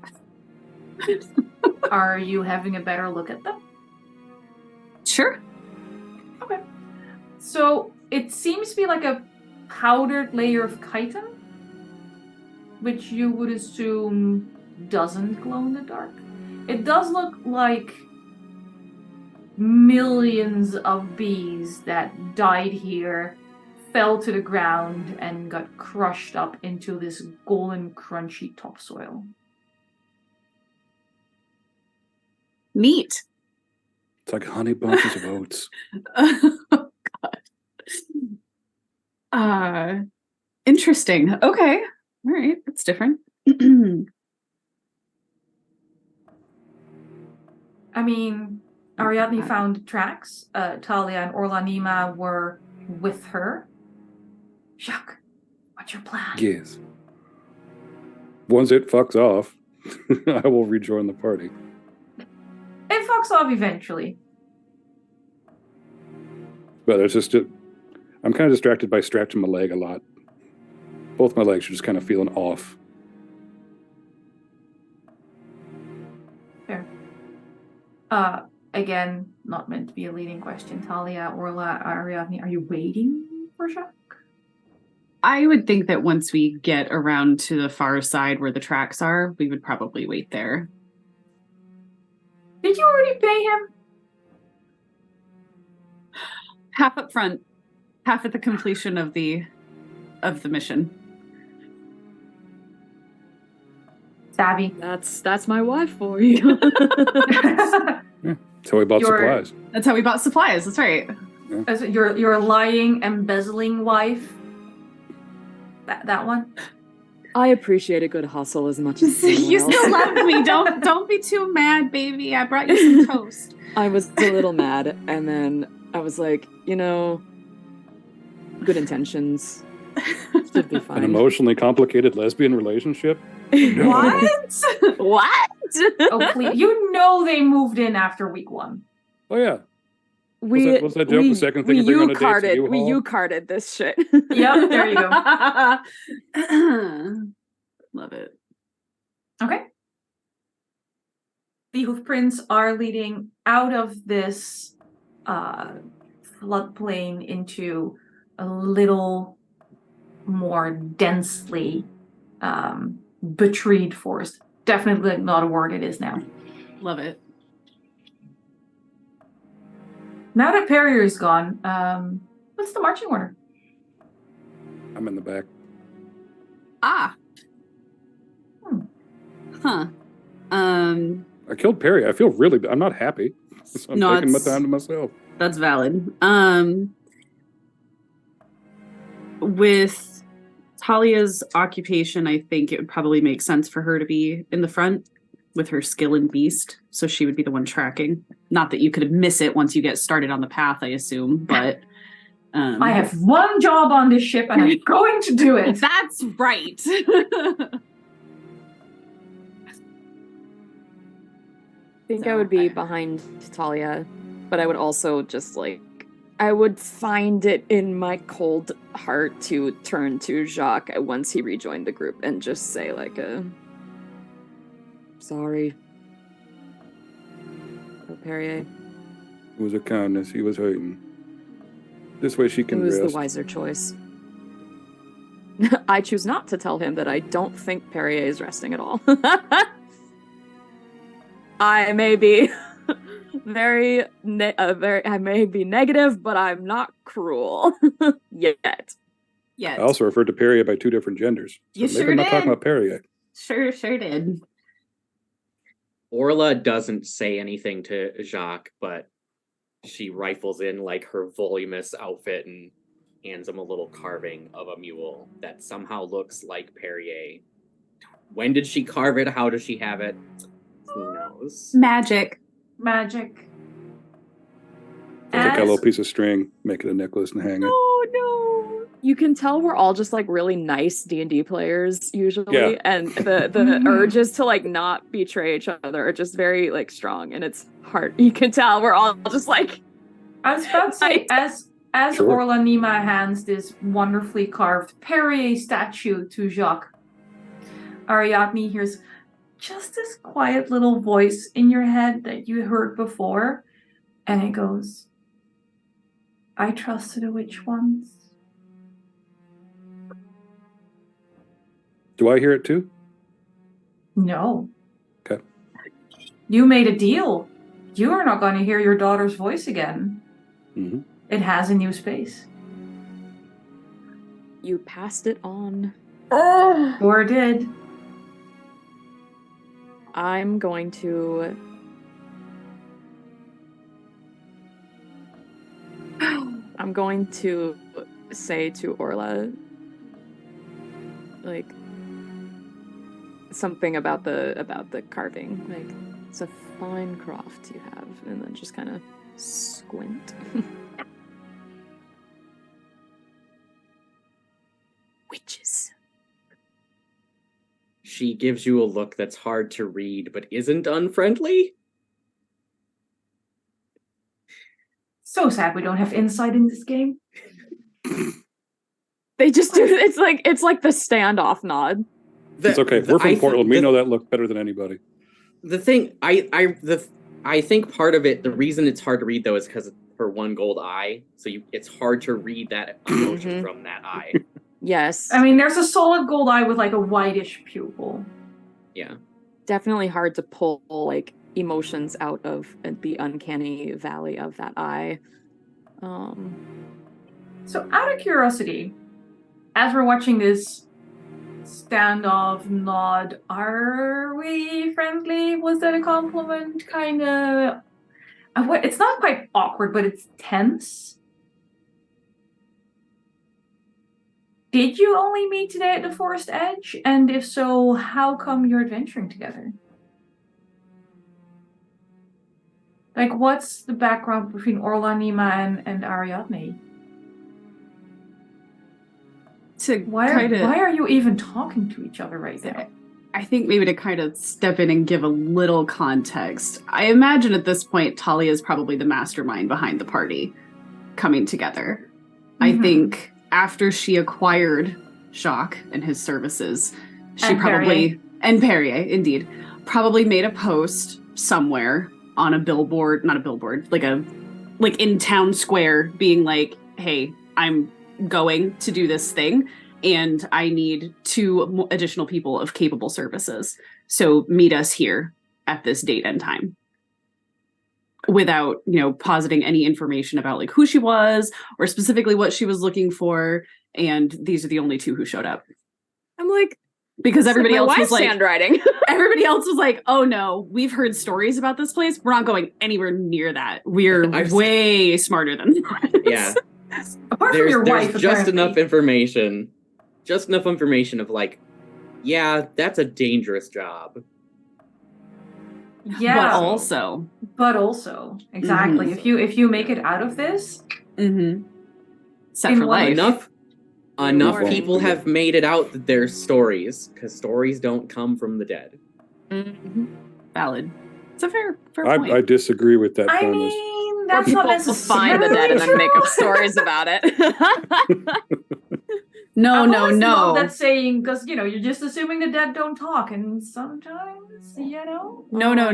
I mean, in the real world, that's how that logic works. Yes. My cousin's third uncle, whose brother has absolutely gone to this place and come back. His sister told me that They've definitely been in and come back. Absolutely. Oh, absolutely. Yeah. Mm-hmm. Mm-hmm. Yeah, Horning's hideout was here. I one made day. it back, and look at me. I'm Fine. Exactly. All right. So yeah, I think Orla attempts to not be completely dismissive to Ariadne's comment and might not 100% succeed because peopling is not her, Strong point. high point. Yeah. What a mood. But then she looks up at the lighting and I don't suggest we sleep in the field of flowers. We probably should move further in. I don't disagree with that statement. I think it is probably safer for us to sleep among the trees. Safer is Not in the absolutely a shelter. concept in this game. Other than maybe if we could find trees big enough to just, with the low-hanging branches for some. I'm doing the wrong accent. I just realized I'm doing Zacharinia's accent from my other game. Quick character shift. Wrong one. If there are branches coming down to touch the forest floor heavy enough, then maybe it is something we can crawl underneath and shelter under. Perhaps. Okay. I have to get back in the accent. A Negroni. Perfect. On the With community. Prosecco. There we go. She's back. She's back. Honestly, it's a waste of good Prosecco. Well, Talia. y'all do what you like. I'm going to find 2 trees that are close enough to tie a rope around each side of my bedroll. So I definitely kept my bedroll on me. And hang myself above ground, because you don't sleep where there's bugs on the ground. You sleep above it. Bugs Adorable. fly. Yeah. The crawly ones don't. I want to keep them out my ears. Ooh. As Oh. Jaque says, I want to keep them out my ears. You see him almost unnoticed, but compulsively scratching at the side of his face as well. Oh. And down his neck. Oh no. Talia, as you're the one spearheading this and looking at these giant ass hoof prints, you're super focused, right? Because this is your thing. This is your contribution. You've been dragged. You're damp. You're gross. You're like this. I am contributing. For once. I was so shocked. I wasn't got away going with to that. say that part out loud, but thank you. And you're just focusing on this ground, and at one point, your foot goes down, pauses, goes down a little more as someone sort of crunches under your foot. And you were looking ahead to the next track. And as your foot makes that second step down, you in reflex look down at what your foot is standing on. And you've stepped on what used to be the rib cage of this swollen, half-rotted body in this shallow pool. And it is just the skulls you found earlier were almost stone, right? They were bleached, they were clean, there wasn't any marrow, there wasn't any flesh. This is bloated. This is twice the size. There's little gases escaping from it now that your foot's made a hole in it. It is putrid. And your foot's in its chest case. I love it how my first thought as a player, not as the player character, but as the player myself, was, it's going to stain. My shoes are ruined. They already were. This This smell is not coming out. You're right about that. Oh God. She got the corpse leg. Definitely kind of doing some kind of weird sideways hop to pull my foot out and kind of move myself away from the body. As you pull your foot up, you hear this as part of the body is pulled out of the bog along with your foot.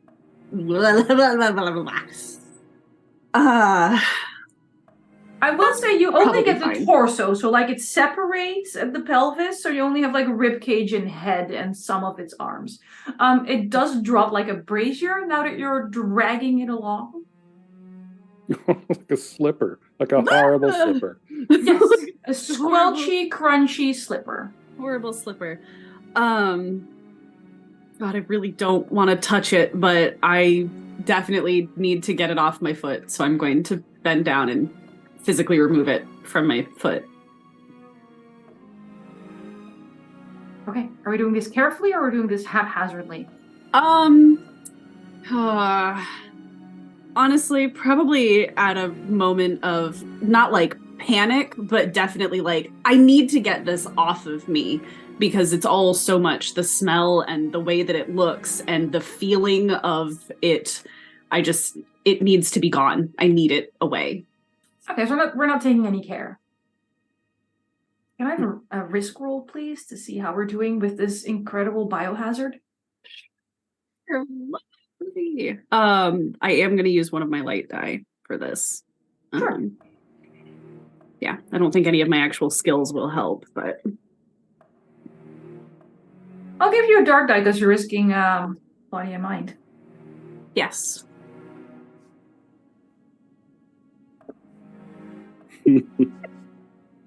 That's a 6 on the dark die. Oh, on the dark die, lovely. Yep. I will let you describe how you completely successfully remove this corpse from your foot in a second. But first, I want you to mark Rowine. Yeah. Yep. Yes. And then after your description, I'll send you a little message. Okay.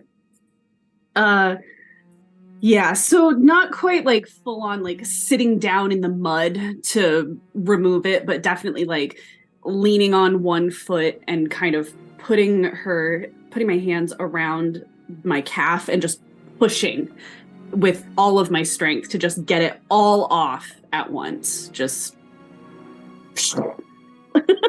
whatever that would normally sound like, some kind of slurping sound, I'm sure. It's hard to describe because there's a crunch with the slurp because you're breaking more ribs and there's these like joints falling to the ground. But it's less upsetting than the sound it made when your foot first went through it. I mean, personal opinion, but neat. Sounds like tearing a rotisserie chicken. Oh, love that for me. Less sizzling and more like dropping of water. But yes. Okay. You have a small message. Yes, I see that. And Jaque, I'll point out, earlier you mentioned that open wound. Mm-hmm. It's on your finger, right? It's on the bottom of the hand. Sorry, I didn't punch the mic there. Right there, right where I've been gripping it. So right. Yeah, okay. it's like super itchy, and there's like this little. There's definitely a little something. Oh, I'm gonna take the rope and rope burn it open, and then wrap it with a clean rag from the back. Okay. Orla and Ariadne, there's a lot of things going on around you right now.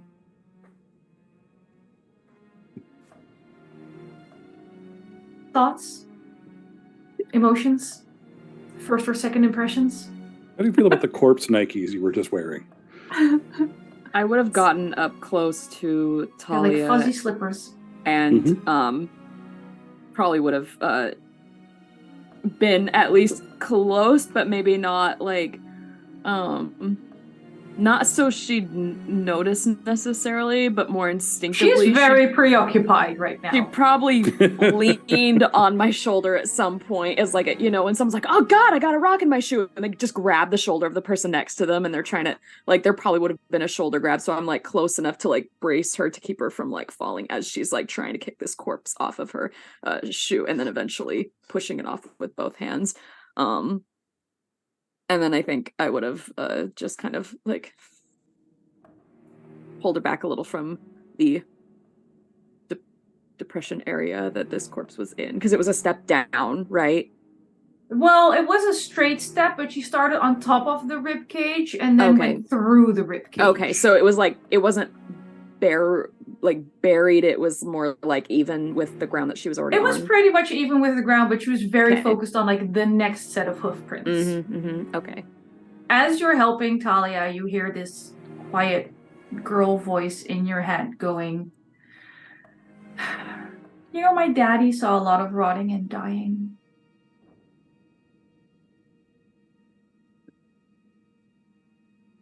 I think at this point I might react to it this time. I think I might like turn and look at my shoulder and say like, oh. I think I would just go, shut up.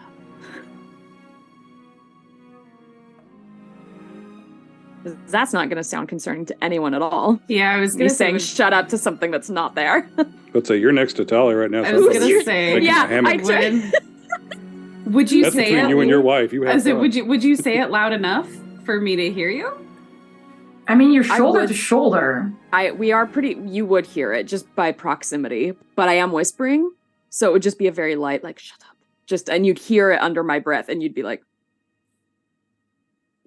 yeah, probably wouldn't say anything, but would definitely kind of give like a sideways, kind of a askance look, like, are you talking to me? Are you talking to someone else? Is it something like, did you have some sort of a weird thought that you're just, let's not bring that to light. Let's shove that down somewhere. So I wouldn't say anything, but would definitely notice. This is the second time I've played a character that's in a relationship with Liz's character who has auditory hallucinations. If I had a nickel. In your defense, your character didn't start with auditory hallucinations. That's true. They were a gift from one of your party members. They were a gift. Who has now lost them. Which does run me shock as you're binding your hand and scratching. And if we're going to be perfectly honest, you heard your daughter's voice before you ever got Perrier. Oh, yeah. Right? He was just an outlet. You haven't heard her since. Oh. Yeah, I was going to bring it up at the nighttime when it was time to bed down. He's going to be like kind of whirring against the fetish of Perrier that Orla made. Just, you there, honey? You there, sweetheart? Oh no. Did the gunshot scare you? Oh no. Daddy's sorry. I'm just like sitting up in a hammock, kind of rocking back and forth saying this.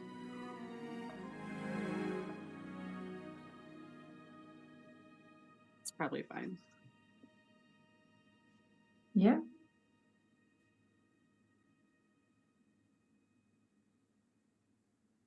I mean, we're fast forwarding to where you've made camp. You're all doing very well, and I'm using that term sarcastically.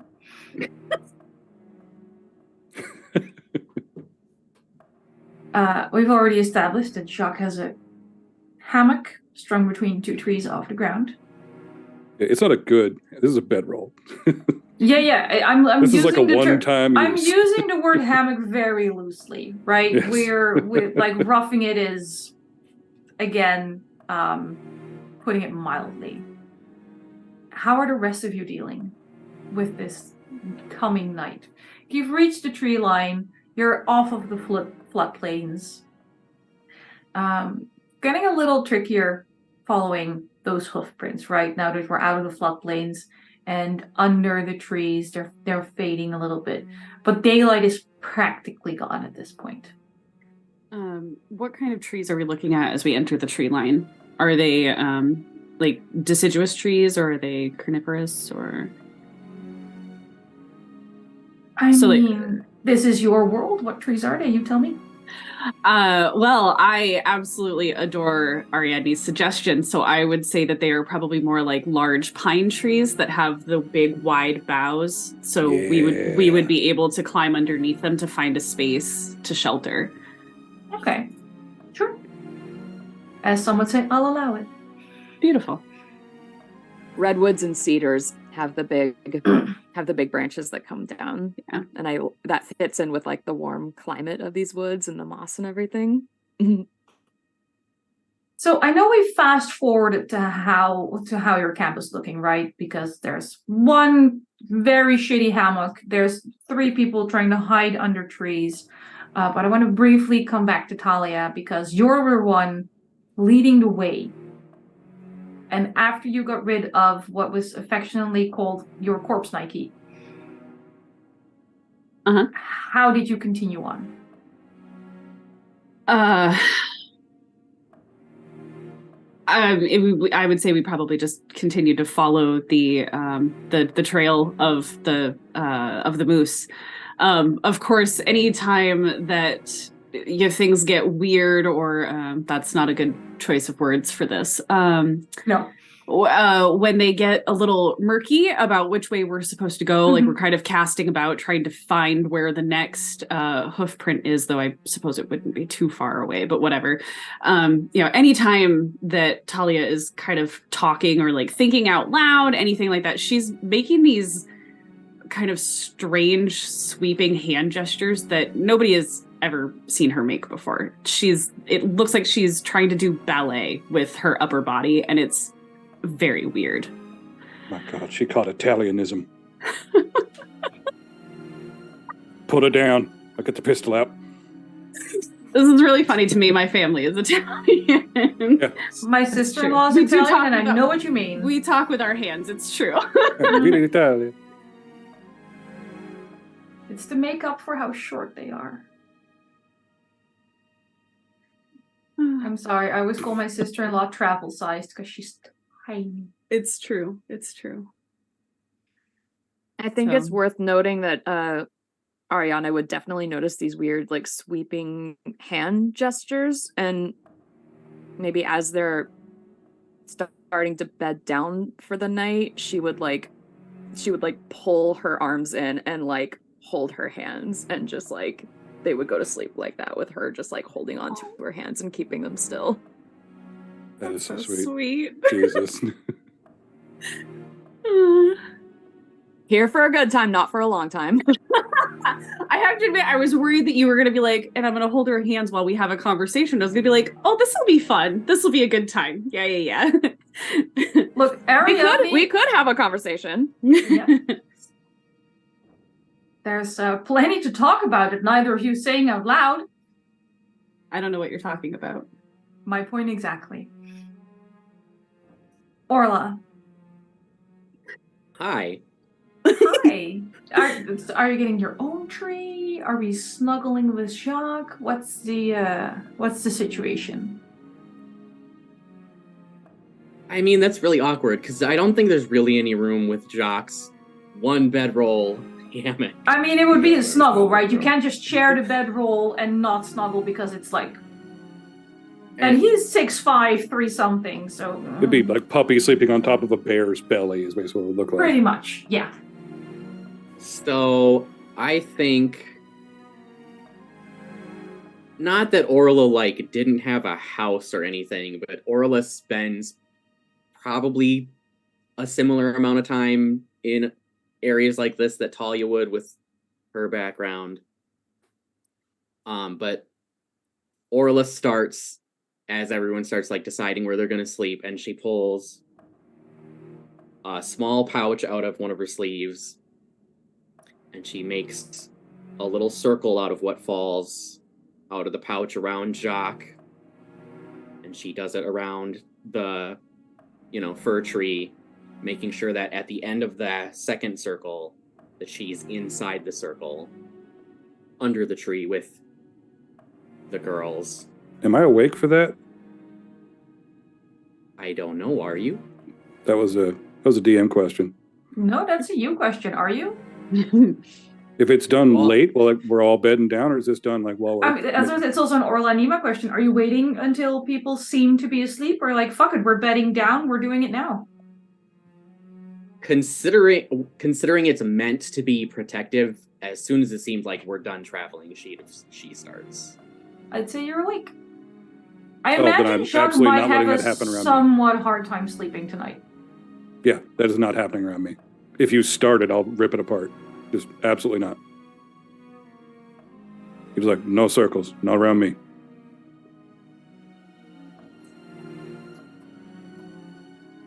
Itchy. I think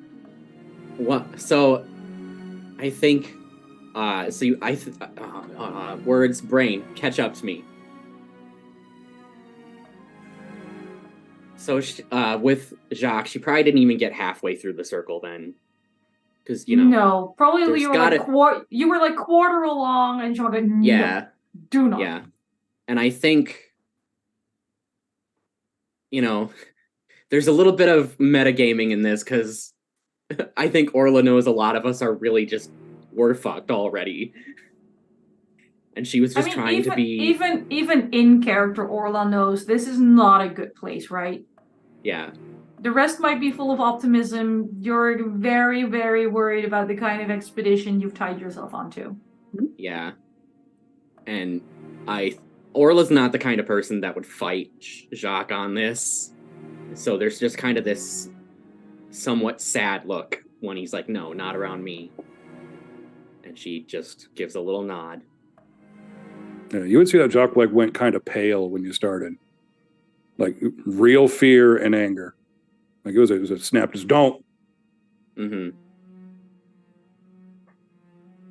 I was going to make a joke about whether or not it was salt. Holding out on us. Pepper only. With the That's what I thought it was. I was thinking a salt circle, for protection. Exactly. It's a similar idea, but it's definitely not salt. But it's a similar idea. But then that's so much better than the reason I was thinking. I think actually that works out because of Jaque doing that, Orla does the next circle for the three of them on the outside edge of the tree so the other girls can't see. And then making sure that when the circle is closed, the three of them are in the interior. Okay. Very nice. And we're going to leave our party here. Oh. Have a nice, restful night. Is this just on the inside of the third ring? No, this is just on the outside of the second ring. Still on the second ring. Still on the second ring. Cool. It's fine. We're looking at walking into the third ring as we start next week. Woo! Which we're following a moose instead of the actual map. Yes. Mm-hmm. Which was in the bag. Which was in the bag. I was going to say, you don't have the map anymore. What map? I threw that map in the river. Josh? That's right. Were we all supposed to lose something individually in that moment when the pack was gone? Or did that pack kind of represent everyone's loss? The pack was a problem for everybody. It was like the group food. The group's tents. Yep. Right? All right, that makes sense. It's definitely an everybody problem. Don't worry, I would like a little bit of information from my players about what you're still carrying in my DMs before next week for nefarious reasons. Absolutely. But for now, we're going to call it a night, and we're going to quickly go around and do our sign-offs. Tell people who you are, what you've got cooking, where they can find you. And then we'll be back next week to continue a warm and pleasant hum. Reverse order from last time. I'm going to try and remember it because I think we ended with Liz, so we're going to start with her. Yeah. I'm Liz. I've been Talia Chambers, your naturalist who thinks she knows things about moose. Meese? Mice? Moose. Mooses? I haven't been doing a whole hell of a lot of things lately, so this is about where you can find me. I'll be here next week. Maybe, if I survive. So I mean, you'll at least be at the start. I'll be at the start for sure. Beautiful. Sammy. I'm muted. There we go. Hi. I'm Sammy. I don't do anything except for this. Enjoy. I'll see you guys next week. I play Jaque and all the rapidly deteriorating I mean, what's a little emotional trauma between friends? Cassiopeia. I'm Cassiopeia. I've been Orla-Nima today. I also am not doing much. I think the biggest thing is in July, I made my most recent TTRPG that if you want to check out my itch page, it's cassiopeiatwilight.itch.io. It was a honey hack heist where you play octopus pirates. I love octopods. Okay, that's great. I love that. Link is in chat, easy to click on. And of course, Maya. Hello, I am Maya. I have been Ariadne Rowine today. You can find me on Itch, writing solo RPG letter writing games at Maya Writes Things. And you can find me doing cosplays and ship hosting on Twitter occasionally. I've only recently come off private, so follow at your own risk. If I don't know you, I might boot you. I don't know. At Chameleon Things for most ats. So, all right. Except for the itch. Thank you very much. My name is Anniek. You can find me at Anniekster at Twitter, Hives, and Mastodon, I think. I just made accounts everywhere. I also paint stuff. You can find my work at misshippo.net, link in chat. I love horror games so much. I'm very excited to see where this goes next week. One of my favorite things that sadly chat didn't get to see was the face of our producer when someone stepped on a corpse. But it's just a good time. We did get a green card, though. We did get a green card. Just want to make sure that's very clear. While she was dry heaving, we got a green card. For now, the last session of Trophy Dark is the only thing I currently have planned on here as a DM, but we will be looking for another season of Wiesen next year for Nordic horror. And let's be perfectly honest, I cannot help myself. I will be running more games on this channel in the near future. I have a compulsion. I don't know what's wrong with me. I want to super thank chat because we have order raised $106 for the Trevor Project. Yeah. Just today. Thank you very much. Excellent charity. You're so generous. We love all of you. And we're going to spare some of this non-monetary love around, and we are going to raid a friend of the community, Rakalai or Rak or Rake. He doesn't care how you pronounce it. He just wants you to watch him build cool models. We will see you all here next week, roughly the same time, provided I'm home in time. Don't laugh, Eva. You know it's true. I will be rushing. Stretch, hydrate, pet your pets, and be good people. Bye, everybody.